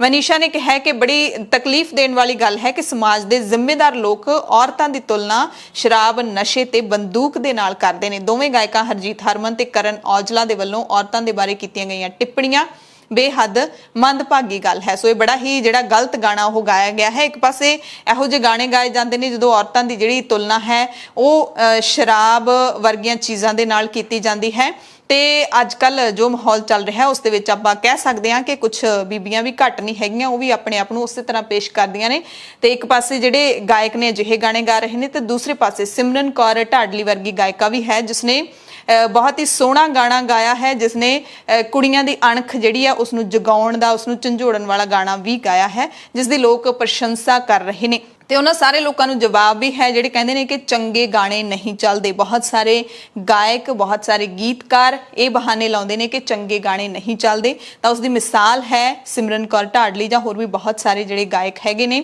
ਚੰਗੇ ਗਾਣੇ ਗਾਉਣ ਵਾਲੇ, ਉਹਨਾਂ ਦੇ ਗਾਣੇ ਵੀ ਬਹੁਤ ਜ਼ਿਆਦਾ ਸੁਣੇ ਜਾਂਦੇ ਨੇ। ਅਮਰੀਕਾ ਦੇ ਵਿੱਚ ਖਾਲਿਸਤਾਨੀ ਜਥੇਬੰਦੀਆਂ ਮਜ਼ਬੂਤ ਹੋ ਰਹੀਆਂ ਨੇ। ਇੱਕ ਰਿਪੋਰਟ ਆਈ ਹੈ, ਅਮਰੀਕਾ ਦੇ ਥਿੰਕ ਟੈਂਕ ਨੇ ਕਿਹਾ ਕਿ ਪਾਕਿਸਤਾਨ ਵੱਲੋਂ ਸਮਰਥਨ ਪ੍ਰਾਪਤ ਖਾਲਿਸਤਾਨੀ ਗਰੁੱਪ ਹੌਲੀ-ਹੌਲੀ ਅਮਰੀਕਾ ਦੇ ਵਿੱਚ ਆਪਣੀ ਪਕੜ ਮਜ਼ਬੂਤ ਬਣਾ ਰਿਹਾ ਹੈ। ਇਹ ਵੀ ਕਿਹਾ ਗਿਆ ਕਿ ਅਮਰੀਕੀ ਸਰਕਾਰ ਇਹਨਾਂ ਜਥੇਬੰਦੀਆਂ ਦੀਆਂ ਭਾਰਤ ਵਿਰੋਧੀ ਗਤੀਵਿਧੀਆਂ ਨੂੰ ਰੋਕਣ ਲਈ ਨਵੀਂ ਦਿੱਲੀ ਵੱਲੋਂ ਕੀਤੀਆਂ ਗਈਆਂ ਅਪੀਲਾਂ ਪ੍ਰਤੀ ਉਦਾਸੀਨ ਰਹੀ ਹੈ, ਯਾਨੀ ਕਿ ਬਹੁਤੀ ਗੌਰ ਨਹੀਂ ਕੀਤੀ ਗਈ। ਹਡਸਨ ਇੰਸਟੀਚਿਊਟ ਨੇ ਆਪਣੀ ਰਿਪੋਰਟ ਪ੍ਰਕਾਸ਼ਿਤ ਕੀਤੀ ਹੈ। ਉਹਦੇ ਵਿੱਚ ਜਿਹੜਾ ਹੈਡਰ ਹੈ ਉਹ ਹੈ ਪਾਕਿਸਤਾਨ ਦੀ ਅਸਥਿਰ ਕਰਨ ਦੀ ਸਾਜ਼ਿਸ਼, ਅਮਰੀਕਾ ਵਿੱਚ ਖਾਲਿਸਤਾਨੀ ਸਰਗਰਮੀਆਂ। ਪਾਕਿਸਤਾਨ ਦੇ ਵੱਲੋਂ ਇਹਨਾਂ ਜਥੇਬੰਦੀਆਂ ਨੂੰ ਦਿੱਤੀ ਜਾ ਰਹੀ ਮਦਦ ਦੀ ਸਮੀਖਿਆ ਵੀ ਕੀਤੀ ਗਈ ਹੈ, ਸਮਰਥਨ ਦੀ ਸਮੀਖਿਆ ਕੀਤੀ ਗਈ ਹੈ। ਰਿਪੋਰਟ ਦੇ ਵਿੱਚ ਇਹਨਾਂ ਖਾੜਕੂ ਜਥੇਬੰਦੀਆਂ ਦੇ ਭਾਰਤ ਵਿੱਚ ਕੱਟੜਪੰਥੀ ਅਤੇ ਜਿਹੜੀਆਂ ਅੱਤਵਾਦੀ ਜਥੇਬੰਦੀਆਂ ਨਾਲ ਸਬੰਧਾਂ ਅਤੇ ਦੱਖਣ ਏਸ਼ੀਆ ਦੇ ਵਿੱਚ ਅਮਰੀਕੀ ਵਿਦੇਸ਼ ਨੀਤੀ ਉੱਤੇ ਗਤੀਵਿਧੀਆਂ ਦੇ ਸੰਭਾਵਿਤ ਤੌਰ ਤੇ ਮਾੜੇ ਪ੍ਰਭਾਵ ਬਾਰੇ ਵਿਚਾਰ ਵੀ ਕੀਤਾ ਗਿਆ ਹੈ। ਰਿਪੋਰਟ ਦੱਸਦੀ ਹੈ ਕਿ ਪਾਕਿਸਤਾਨ ਸਥਿਤ ਇਸਲਾਮਿਕ ਅੱਤਵਾਦੀ ਸੰਗਠਨਾਂ ਦੀ ਤਰ੍ਹਾਂ ਜਿਹੜੀਆਂ ਖਾੜਕੂ ਜਥੇਬੰਦੀਆਂ ਨੇ ਉਹ ਵੀ ਨਵੇਂ ਨਾਵਾਂ ਦੇ ਨਾਲ ਉੱਭਰ ਸਕਦੀਆਂ ਨੇ। ਰਿਪੋਰਟ ਦੇ ਵਿੱਚ ਇਹ ਵੀ ਕਿਹਾ ਹੈ ਕਿ ਅਮਰੀਕਾ ਦੀ ਸਰਕਾਰ ਨੇ ਖਾਲਿਸਤਾਨੀਆਂ ਦੇ ਵੱਲੋਂ ਕੀਤੀਆਂ ਜਾ ਰਹੀਆਂ ਸਰਗਰਮੀਆਂ ਤੇ ਕੋਈ ਵੀ ਜਿਹੜੀ ਦਿਲਚਸਪੀ ਹੈ ਉਹ ਨਹੀਂ ਦਿਖਾਈ ਹੈ, ਜਦਕਿ ਖਾਲਿਸਤਾਨੀ ਮੁਹਿੰਮ ਦੇ ਸਭ ਤੋਂ ਪੱਕੇ ਸਮਰਥਕ ਨੇ ਜਿਹੜੇ ਇਸ ਵਕਤ ਬਰਤਾਨੀਆ, ਕੈਨੇਡਾ ਤੇ ਅਮਰੀਕਾ ਵਰਗੇ ਪੱਛਮੀ ਮੁਲਕਾਂ ਦੇ ਵਿੱਚ ਰਹਿੰਦੇ ਨੇ। ਰਿਪੋਰਟ ਦੇ ਵਿੱਚ ਕਿਹਾ ਗਿਆ ਕਿ ਜਦੋਂ ਤੱਕ ਅਮਰੀਕੀ ਸਰਕਾਰ ਖਾਲਿਸਤਾਨ ਦੇ ਨਾਲ ਜੁੜੇ ਲੋਕਾਂ ਦੀ ਨਿਗਰਾਨੀ ਨੂੰ ਤਰਜੀਹ ਨਹੀਂ ਦਿੰਦੀ, ਉਦੋਂ ਤੱਕ ਇਹਨਾਂ ਗਰੁੱਪਾਂ ਦੀ ਪਛਾਣ ਕਰਨ ਦੀ ਸੰਭਾਵਨਾ ਨਹੀਂ ਹੈ ਜੋ ਇਸ ਵੇਲੇ ਭਾਰਤ ਵਿੱਚ ਪੰਜਾਬ ਦੇ ਵਿੱਚ ਹੋ ਰਹੀ ਹਿੰਸਾ ਦੇ ਵਿੱਚ ਸ਼ਾਮਲ ਨੇ ਜਾਂ ਫਿਰ ਅਜਿਹਾ ਕਰਨ ਦੀ ਤਿਆਰੀ ਕਰ ਰਹੇ ਨੇ। ਸੋ ਇਹ ਰਿਪੋਰਟ ਦੇ ਵਿੱਚ ਕਿਹਾ ਗਿਆ ਹੈ ਕਿ ਖਾਲਿਸਤਾਨੀ ਖਾੜਕੂ ਜਥੇਬੰਦੀਆਂ ਮਜ਼ਬੂਤ ਹੋ ਰਹੀਆਂ ਨੇ ਬਾਹਰਲੇ ਮੁਲਕਾਂ ਦੇ ਵਿੱਚ। ਭਾਰਤ ਦੇ ਵਿੱਚ ਪਿਛਲੇ ਸਾਲ ਯਾਨੀ ਕਿ 2020 ਦੇ ਵਿੱਚ ਰੋਜ਼ਾਨਾ ਬਲਾਤਕਾਰ ਦੇ 77 ਮਾਮਲੇ ਦਰਜ ਕੀਤੇ ਗਏ ਨੇ। ਕੌਮੀ ਅਪਰਾਧ ਰਿਕਾਰਡ ਬਿਊਰੋ ਯਾਨੀ ਕਿ NCRB ਦੇ ਵੱਲੋਂ ਅੰਕੜੇ ਜਾਰੀ ਕੀਤੇ ਗਏ ਨੇ, ਜਿਸ ਦੇ ਮੁਤਾਬਿਕ 2020 ਦੇ ਵਿੱਚ ਦੇਸ਼ ਭਰ ਵਿੱਚ ਰੋਜ਼ਾਨਾ ਬਲਾਤਕਾਰ ਦੇ ਔਸਤ 77 ਮਾਮਲੇ ਦਰਜ ਕੀਤੇ ਗਏ। ਕਿਉਂਕਿ ਇਹ ਸਰਕਾਰੀ ਅੰਕੜੇ ਨੇ, ਬਹੁਤ ਹੀ ਘੱਟ ਨੇ, ਇਸ ਤੋਂ ਕਿਤੇ ਵੱਧ ਅਜਿਹੀਆਂ ਘਟਨਾਵਾਂ ਭਾਰਤ ਦੇ ਵਿੱਚ ਵਾਪਰ ਜਾਂਦੀਆਂ ਹੋਣਗੀਆਂ। ਤੇ ਕੁੱਲ 28,046 ਬਲਾਤਕਾਰ ਦੇ ਮਾਮਲੇ ਪੂਰੇ ਸਾਲ ਦੇ ਵਿੱਚ ਦਰਜ ਕੀਤੇ ਗਏ। ਦੇਸ਼ ਵਿੱਚ ਸਭ ਤੋਂ ਵੱਧ ਮਾਮਲੇ ਰਾਜਸਥਾਨ, ਦੂਸਰੇ ਨੰਬਰ ਤੇ UP ਵਿੱਚ ਦਰਜ ਕੀਤੇ ਗਏ ਨੇ। ਬੜੀ ਹੈਰਾਨੀ ਦੀ ਗੱਲ ਹੈ ਕਿ ਰਾਜਸਥਾਨ ਪਹਿਲੇ ਨੰਬਰ ਤੇ ਹੈ ਅਤੇ ਹਰਿਆਣਾ ਦੇ ਵਿੱਚ ਵੀ ਅਜਿਹੀਆਂ ਘਟਨਾਵਾਂ ਵੱਡੇ ਪੱਧਰ ਤੇ ਵਾਪਰਦੀਆਂ ਨੇ। ਉੱਤਰ ਪ੍ਰਦੇਸ਼ ਦੂਸਰੇ ਨੰਬਰ ਤੇ ਹੈ। ਉਸ ਵੇਲੇ ਵੀ ਯੋਗੀ ਆਦਿੱਤਿਆਨਾਥ ਦੀ ਸਰਕਾਰ ਸੀ ਤੇ ਕੱਲ ਪਰਸੋਂ ਯੋਗੀ ਆਦਿੱਤਿਆਨਾਥ ਕਹਿ ਰਹੇ ਸੀ ਕਿ ਸਾਡੇ ਸੂਬੇ ਦੇ ਵਿੱਚ ਬੇਟੀ ਦੀ ਅਤੇ ਗਾਂ ਦੀ ਬੜੀ ਰੱਖਿਆ ਕੀਤੀ ਜਾਂਦੀ ਹੈ, ਬੜੀਆਂ ਹੀ ਸੁਰੱਖਿਅਤ ਨੇ। ਹਾਲਾਂਕਿ ਵੱਡੇ ਜਿਹੜੇ ਰੇਪ ਦੇ ਮਾਮਲੇ ਉੱਥੋਂ ਸਾਹਮਣੇ ਆਏ ਨੇ। ਸੂਤਰਾਂ ਮੁਤਾਬਕ ਇਹ ਉਹ ਮਾਮਲੇ ਨੇ ਜਿਹੜੇ ਦਰਜ ਹੋਏ ਨੇ, ਜਿਹੜੇ ਦਰਜ ਹੀ ਨਹੀਂ ਹੋਏ ਉਹ ਤਾਂ ਇਸ ਤੋਂ ਕਿਤੇ ਵੱਧ ਹੋਣਗੇ। ਇਸ ਤਰ੍ਹਾਂ ਦੇਸ਼ ਦੇ ਵਿੱਚ ਬਲਾਤਕਾਰ ਦੇ ਮਾਮਲਿਆਂ ਦੀ ਗਿਣਤੀ ਸਰਕਾਰੀ ਅੰਕੜਿਆਂ ਤੋਂ ਕਿਤੇ ਵੱਧ ਹੋ ਸਕਦੀ ਹੈ। ਸ਼੍ਰੀ ਅਕਾਲ ਤਖਤ ਸਾਹਿਬ ਦੇ ਕਾਰਜਕਾਰੀ ਜਥੇਦਾਰ ਗਿਆਨੀ ਹਰਪ੍ਰੀਤ ਸਿੰਘ ਦੇ ਖਿਲਾਫ ਕਰੋਨਾ ਨਿਯਮਾਂ ਦੀ ਪਾਲਣਾ ਨਾ ਕਰਨ ਦਾ ਇਲਜ਼ਾਮ ਲੱਗਿਆ। ਸੋਚੋ ਕਿੱਥੇ ਇਹ ਜਿਹੜਾ ਇਲਜ਼ਾਮ ਲਾਇਆ ਗਿਆ, ਇੰਗਲੈਂਡ ਦੇ ਵਿੱਚ ਵੋਲਵਰਹੈਂਪਟਨ ਦੇ ਵਿੱਚ ਪਿਛਲੇ ਦਿਨੀ ਜਥੇਦਾਰ ਹਰਪ੍ਰੀਤ ਸਿੰਘ ਪਹੁੰਚੇ ਜਦੋਂ 12 ਸਤੰਬਰ ਨੂੰ ਸਾਰਾਗੜੀ ਦੀ ਸ਼ਹੀਦੀ ਸਮਾਰਕ ਦਾ ਉਦਘਾਟਨ ਕੀਤਾ ਗਿਆ ਤਾਂ ਅਕਾਲ ਤਖਤ ਸਾਹਿਬ ਦੇ ਜਥੇਦਾਰ ਹਰਪ੍ਰੀਤ ਸਿੰਘ ਨੇ ਯੂਕੇ ਦੇ ਕਰੋਨਾ ਨਿਯਮਾਂ ਦੀ ਕਹਿੰਦੇ ਪੂਰੀ ਤਰ੍ਹਾਂ ਨਾਲ ਪਾਲਣਾ ਨਹੀਂ ਕੀਤੀ, ਜਿਸ ਤੇ ਸਰਕਾਰ ਦੀ ਅਪਰਾਧ ਸ਼ਾਖਾ ਨੇ ਗੁਰਦੁਆਰਾ ਕਮੇਟੀ ਨੂੰ ਬ੍ਰਿਟਿਸ਼ ਸਰਕਾਰ ਦੇ ਵੱਲੋਂ ਜਾਰੀ ਕੀਤੇ ਗਏ ਨੋਟਿਸ ਦੇ ਵਿੱਚ ਕਿਹਾ ਗਿਆ ਕਿ ਗਿਆਨੀ ਹਰਪ੍ਰੀਤ ਸਿੰਘ ਜੋ ਕਿ ਇੱਕ ਸਮਾਗਮ ਦੇ ਵਿੱਚ ਹਿੱਸਾ ਲੈਣ ਲਈ ਭਾਰਤ ਤੋਂ ਪਹੁੰਚੇ ਸੀ, ਉਹਨਾਂ ਨੇ 10 ਦਿਨ ਰਹਿਣਾ ਸੀ ਪਰ 5 ਦਿਨਾਂ ਬਾਅਦ ਹੀ ਚਲੇ ਗਏ। ਗਿਆਨੀ ਹਰਪ੍ਰੀਤ ਸਿੰਘ ਨੂੰ 10,000 ਪਾਉਂਡ ਤੱਕ ਦਾ ਜੁਰਮਾਨਾ ਹੋ ਸਕਦਾ ਹੈ। ਪੰਜਾਬ ਦੇ ਮੁੱਖ ਸਕੱਤਰ ਵਿਨੀ ਮਹਾਜਨ ਨੇ ਦਾਅਵਾ ਕੀਤਾ ਹੈ ਕਿ ਪੰਜਾਬ ਸਰਕਾਰ ਛੇਤੀ ਹੀ ਪੰਜਾਬ ਦੇ ਵਿੱਚ ਵੱਡੀ ਭਰਤੀ ਮੁਹਿੰਮ ਸ਼ੁਰੂ ਕਰੇਗੀ। ਸੂਬੇ ਵਿੱਚ 1 ਲੱਖ ਨੌਜਵਾਨਾਂ ਨੂੰ ਸਰਕਾਰੀ ਨੌਕਰੀਆਂ ਦੇਣ ਦੇ ਟੀਚੇ ਵੱਲ ਕਦਮ ਵਧਾਉਂਦਿਆਂ ਮੁੱਖ ਮੰਤਰੀ ਕੈਪਟਨ ਅਮਰਿੰਦਰ ਸਿੰਘ ਦੀ ਅਗਵਾਈ ਵਾਲੀ ਸਰਕਾਰ ਦੇ ਵੱਲੋਂ ਵੱਖ-ਵੱਖ ਵਿਭਾਗਾਂ ਦੇ ਵਿੱਚ ਖਾਲੀ ਅਸਾਮੀਆਂ ਭਰਨ ਦੇ ਲਈ ਹੁਣ ਜਿਹੜੇ ਹੁਕਮ ਨੇ ਉਹ ਚਾੜ ਦਿੱਤੇ ਗਏ ਨੇ। ਮੁਹਿੰਮ ਹੈ ਵਿੱਢੀ ਜਾਏਗੀ, ਵੱਡੀ ਭਰਤੀ ਮੁਹਿੰਮ ਵਿੱਢੀ ਜਾਏਗੀ। ਸੋ ਇਸ ਤਰ੍ਹਾਂ ਦੀਆਂ ਖਬਰਾਂ ਅਸੀਂ ਕਈ ਵਾਰੀ ਤੁਹਾਨੂੰ ਸੁਣਾਈਆਂ ਨੇ ਪਰ ਵੱਡੀ ਭਰਤੀ ਅੱਜ ਤੱਕ ਆਈ ਨਹੀਂ ਹੈ। ਮੁੱਖ ਸਕੱਤਰ ਵਿਨੀ ਮਹਾਜਨ ਨੇ ਸਾਰੇ ਪ੍ਰਸ਼ਾਸਕੀ ਵਿਭਾਗਾਂ ਨੂੰ ਸਿੱਧੇ ਕੋਟੇ ਦੀਆਂ ਖਾਲੀ ਅਸਾਮੀਆਂ ਸੰਬੰਧੀ ਰੁਜ਼ਗਾਰ ਉਤਪਤੀ ਹੁਨਰ ਵਿਕਾਸ ਤੇ ਸਿਖਲਾਈ ਵਿਭਾਗ ਨਾਲ ਤੁਰੰਤ ਜਾਣਕਾਰੀ ਸਾਂਝੀ ਕਰਨ ਦੀ ਹਦਾਇਤ ਵੀ ਦਿੱਤੀ ਹੈ। ਤੇ ਰੁਜ਼ਗਾਰ ਉਤਪਤੀ ਵਿਭਾਗ ਦੇ ਸਕੱਤਰ ਰਾਹੁਲ ਤਿਵਾੜੀ ਨੇ ਮੁੱਖ ਸਕੱਤਰ ਨੂੰ ਜਾਣਕਾਰੀ ਦਿੱਤੀ ਹੈ ਕਿ 34 ਪ੍ਰਸ਼ਾਸਕੀ ਵਿਭਾਗਾਂ ਨੇ ਪੰਜਾਬ ਸਰਕਾਰ ਦੀ ਯੋਜਨਾ ਤਹਿਤ ਦੂਸਰੇ ਪੜਾਅ ਦੇ ਲਈ 22,441 ਸਿੱਧੇ ਕੋਟੇ ਦੀਆਂ ਖਾਲੀ ਅਸਾਮੀਆਂ ਬਾਰੇ ਜਾਣਕਾਰੀ ਭੇਜ ਦਿੱਤੀ ਹੈ। ਇਸ ਤੋਂ ਪਹਿਲਾਂ ਵੀ ਕੈਬਨਿਟ ਕਮੇਟੀ ਦੀਆਂ ਮਨਜ਼ੂਰ ਕੀਤੀਆਂ ਗਈਆਂ 61,336 ਅਸਾਮੀਆਂ ਨਾਲੋਂ ਇਹ ਵੱਖਰੀ ਹੈ, ਜਿਹੜੀ ਇਹ ਗਿਣਤੀ ਹੈ ਇਹ ਵੱਖਰੀ ਹੈ। ਯਾਨੀ ਕਿ ਇੰਨੀਆਂ ਨੌਕਰੀਆਂ ਨੇ ਜਿਹੜੀਆਂ ਉਹ ਹੁਣ ਜਲਦੀ ਭਰੀਆਂ ਜਾਣਗੀਆਂ। ਘਰ ਘਰ ਰੁਜ਼ਗਾਰ ਤੇ ਕਾਰੋਬਾਰ ਮਿਸ਼ਨ ਦੇ ਤਹਿਤ 14 ਅਕਤੂਬਰ 2020 ਨੂੰ ਮੰਤਰੀ ਮੰਡਲ ਨੇ 61,336 ਅਸਾਮੀਆਂ ਭਰਨ ਦੀ ਮਨਜ਼ੂਰੀ ਦੇ ਨਾਲ 1 ਲੱਖ ਨੌਜਵਾਨਾਂ ਨੂੰ ਸਰਕਾਰੀ ਨੌਕਰੀਆਂ ਦੇਣ ਦੀ ਯੋਜਨਾ ਨੂੰ ਵੀ ਪ੍ਰਵਾਨਗੀ ਦਿੱਤੀ ਸੀ। ਕਹਿੰਦੇ 1 ਸਾਲ ਤੋਂ ਵੀ ਘੱਟ ਸਮੇਂ ਦੇ ਵਿੱਚ ਕੈਪਟਨ ਸਰਕਾਰ ਨੇ 7,848 ਯੋਗ ਉਮੀਦਵਾਰਾਂ ਦੀ ਭਰਤੀ ਕੀਤੀ ਹੈ ਤੇ 44,543 ਖਾਲੀ ਅਸਾਮੀਆਂ ਭਰਨ ਦੀ ਪ੍ਰਕਿਰਿਆ ਵੀ ਸ਼ੁਰੂ ਕਰ ਦਿੱਤੀ ਹੈ। ਸੋ ਤੁਸੀਂ ਹੁਣ ਨਿਗਾਹ ਰੱਖਿਓ, ਅਖਬਾਰਾਂ ਦੇ ਵਿੱਚ ਇਸ਼ਤਿਹਾਰ ਆਉਂਦੇ ਹੁੰਦੇ ਨੇ ਜਾਂ ਫਿਰ ਪੰਜਾਬ ਸਰਕਾਰ ਦੀ ਵੈਬਸਾਈਟ ਤੇ ਨਿਗਾਹ ਰੱਖਿਓ ਕਿ ਇੰਨੀਆਂ ਅਸਾਮੀਆਂ ਨੇ ਜਿਹੜੀ ਸਰਕਾਰ ਕਹਿ ਰਹੀ ਹੈ ਤੇ ਉਹਦੇ ਵਿੱਚੋਂ ਤੁਸੀਂ ਕਿਹੜੀਆਂ ਅਸਾਮੀਆਂ ਦੇ ਲਈ ਯੋਗ ਹੋ। ਦਿੱਲੀ ਤੋਂ ਖਬਰ ਹੈ ਜਿੱਥੇ ਡੀਐਸਜੀਐਮਸੀ ਦੇ ਸਾਬਕਾ ਪ੍ਰਧਾਨ ਮਨਜਿੰਦਰ ਸਿੰਘ ਸਿਰਸਾ ਨੂੰ ਆਪਣੇ ਆਪ ਨੂੰ ਅੰਮ੍ਰਿਤਧਾਰੀ ਅਤੇ ਗੁਰਮੁਖੀ ਲਿਪੀ ਦਾ ਯਾਨੀ ਕਿ ਪੰਜਾਬੀ ਭਾਸ਼ਾ ਦਾ ਜਾਣਕਾਰ ਹੋਣ ਦਾ ਸਬੂਤ ਦੇਣਾ ਪਵੇਗਾ। ਦਿੱਲੀ ਹਾਈ ਕੋਰਟ ਨੇ ਹੁਕਮ ਦਿੱਤਾ ਹੈ। ਹਰਵਿੰਦਰ ਸਿੰਘ ਸਰਨਾ ਦੀ ਪਟੀਸ਼ਨ ਦੇ ਉੱਤੇ ਇਹ ਸੁਣਵਾਈ ਜਿਹੜੀ ਹੋਈ ਹੈ ਉਸ ਦਰਮਿਆਨ ਦਿੱਲੀ ਹਾਈ ਕੋਰਟ ਨੇ ਹੁਕਮ ਦਿੱਤਾ ਹੈ ਕਿ 17 ਸਤੰਬਰ 2021 ਨੂੰ ਡਾਇਰੈਕਟਰ ਗੁਰਦੁਆਰਾ ਚੋਣਾ ਦੇ ਕੋਲ ਪੇਸ਼ ਹੋ ਕੇ ਮਨਜਿੰਦਰ ਸਿੰਘ ਸਿਰਸਾ ਨੂੰ ਆਪਣੇ ਅੰਮ੍ਰਿਤਧਾਰੀ ਹੋਣ ਦਾ ਤੇ ਪੰਜਾਬੀ ਭਾਸ਼ਾ ਦੇ ਜਾਣੂ ਹੋਣ ਦਾ ਸਬੂਤ ਦੇਣਾ ਪਵੇਗਾ, ਕਿਉਂਕਿ ਡੀਐਸਜੀਐਮਸੀ ਮੈਂਬਰ ਬਣਨ ਦੇ ਲਈ ਸੈਕਸ਼ਨ 10 ਦੀ ਇਹ ਜ਼ਰੂਰੀ ਯੋਗਤਾ ਹੁੰਦੀ ਹੈ ਕਿ ਮੈਂਬਰ ਹੈ ਜਿਹੜਾ ਅੰਮ੍ਰਿਤਧਾਰੀ ਹੋਵੇ ਤੇ ਪੰਜਾਬੀ ਭਾਸ਼ਾ ਦਾ ਜਾਣੂ ਹੋਵੇ। ਅਗਲੀ ਖਬਰ ਵੀ ਦਿੱਲੀ ਤੋਂ ਹੀ ਹੈ ਜਿੱਥੇ ਕੇਜਰੀਵਾਲ ਸਰਕਾਰ ਦੇ ਨਾਲ ਜੁੜਨ ਤੋਂ ਬਾਅਦ ਅਦਾਕਾਰ ਸੋਨੂ ਸੂਦ ਦੇ ਘਰ ਸਮੇਤ 6 ਥਾਵਾਂ ਤੇ ਆਮਦਨ ਕਰ ਵਿਭਾਗ ਨੇ ਛਾਪੇਮਾਰੀ ਕੀਤੀ ਹੈ। ਸਕੂਲੀ ਵਿਦਿਆਰਥੀਆਂ ਲਈ ਦਿੱਲੀ ਸਰਕਾਰ ਦੇ ਸਲਾਹਕਾਰ ਪ੍ਰੋਗਰਾਮ ਦੇ ਬ੍ਰਾਂਡ ਐਂਬੈਸਡਰ ਬਣਨ ਤੋਂ ਕੁਝ ਦਿਨਾਂ ਬਾਅਦ ਹੀ ਆਮਦਨ ਕਰ ਵਿਭਾਗ ਨੇ ਇਹ ਵੱਡੀ ਕਾਰਵਾਈ ਕੀਤੀ ਹੈ। ਦੇਸ਼ ਵਿਆਪੀ ਜਦੋਂ ਤਾਲਾਬੰਦੀ ਹੋਈ ਸੀ, ਲੋਕਡਾਊਨ ਲੱਗਿਆ ਸੀ ਤਾਂ ਸੋਨੂ ਸੂਦ ਨੇ ਹੁਣ ਤੱਕ ਕਰੋੜਾਂ ਹੀ ਲੋੜਵੰਦਾਂ ਦੀ ਜਿਹੜੀ ਮਦਦ ਕੀਤੀ ਹੈ ਤੇ ਸੋਨੂ ਸੂਦ ਨੂੰ ਲੋਕਾਂ ਦੇ ਮਸੀਹਾ ਕਿਹਾ ਜਾਂਦਾ ਹੈ, ਲੋੜਵੰਦ ਲੋਕਾਂ ਦੇ ਮਸੀਹਾ ਕਿਹਾ ਜਾਂਦਾ ਹੈ।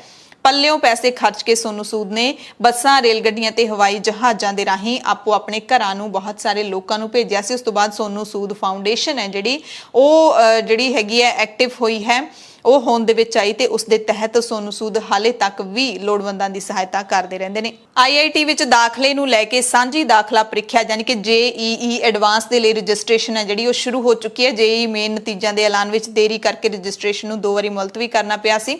JEE ਮੇਨ ਦਾ ਜਿਹੜਾ ਐਗਜ਼ਾਮ ਹੁੰਦਾ ਉਹ ਦੇਸ਼ ਦੇ ਇੰਜੀਨੀਅਰਿੰਗ ਕਾਲਜਾਂ ਦੇ ਵਿੱਚ ਦਾਖਲੇ ਦੇ ਲਈ ਹੁੰਦਾ ਹੈ। ਟਾਪ ਮੋਸਟ ਇੰਜੀਨੀਅਰਿੰਗ ਕਾਲਜਾਂ ਦੇ ਵਿੱਚ ਦਾਖਲਾ ਲੈਣਾ ਤਾਂ ਤੁਹਾਨੂੰ ਇਹ ਪ੍ਰੀਖਿਆ ਪਾਸ ਕਰਨੀ ਪੈਂਦੀ ਹੈ ਤੇ ਇਸ ਨੂੰ JEE ਐਡਵਾਂਸਡ ਪ੍ਰੀਖਿਆ ਲਈ ਯੋਗਤਾ ਮੰਨਿਆ ਜਾਂਦਾ ਹੈ। ਕੇਂਦਰ ਸਰਕਾਰ ਨੇ ਇੱਕ ਹੋਰ ਵੱਡਾ ਅਜਿਹਾ ਐਲਾਨ ਕੀਤਾ ਹੈ ਜਿਸ ਦੇ ਨਾਲ ਕਾਰਪੋਰੇਟ ਘਰਾਣਿਆਂ ਨੂੰ ਪੂਰਾ ਸਿੱਧੇ ਤੌਰ ਤੇ ਫਾਇਦਾ ਪਹੁੰਚੇਗਾ। ਕੇਂਦਰ ਸਰਕਾਰ ਨੇ ਦੂਰ ਸੰਚਾਰ ਖੇਤਰ ਨੂੰ ਖੁੱਲੇ ਗੱਫੇ ਅਤੇ 100% ਦੀ FDI ਨੂੰ ਹਰੀ ਝੰਡੀ ਦੇ ਦਿੱਤੀ ਹੈ। ਵੱਡੇ ਸੁਧਾਰਾਂ ਦਾ ਇਸ ਖੇਤਰ ਦੇ ਵਿੱਚ ਐਲਾਨ ਕੀਤਾ ਗਿਆ ਹੈ। ਦੂਰ ਸੰਚਾਰ ਖੇਤਰ ਲਈ ਰਾਹਤ ਪੈਕੇਜ ਦੀ ਪ੍ਰਵਾਨਗੀ ਦੇ ਨਾਲ ਆਟੋਮੈਟਿਕ ਰਸਤੇ ਦੁਆਰਾ 100% ਦੀ ਵਿਦੇਸ਼ੀ ਸਿੱਧੇ ਨਿਵੇਸ਼ ਦੀ ਇਜਾਜ਼ਤ ਦੇ ਦਿੱਤੀ ਗਈ ਹੈ। ਇਸ ਦਾ ਮਕਸਦ ਵੋਡਾਫੋਨ ਵਰਗੀਆਂ ਕੰਪਨੀਆਂ ਨੂੰ ਰਾਹਤ ਦੇਣਾ ਹੈ ਜਿਨ੍ਹਾਂ ਨੇ ਹਜ਼ਾਰਾਂ ਕਰੋੜਾਂ ਰੁਪਏ ਦੇ ਬਕਾਏ ਦਾ ਭੁਗਤਾਨ ਕਰਨਾ ਹੈ। ਪੈਕੇਜ ਵਿੱਚ ਬਕਾਏ ਦੇ ਭੁਗਤਾਨ ਵਿੱਚ ਮੋਹਲਤ ਦੇਣੀ, AGR ਨੂੰ ਮੁੜ ਤੋਂ ਪਰਿਭਾਸ਼ਿਤ ਕਰਨਾ, ਸਪੈਕਟਰਮ ਫੀਸ ਦੇ ਵਿੱਚ ਕਟੌਤੀ ਸ਼ਾਮਿਲ ਹੈ।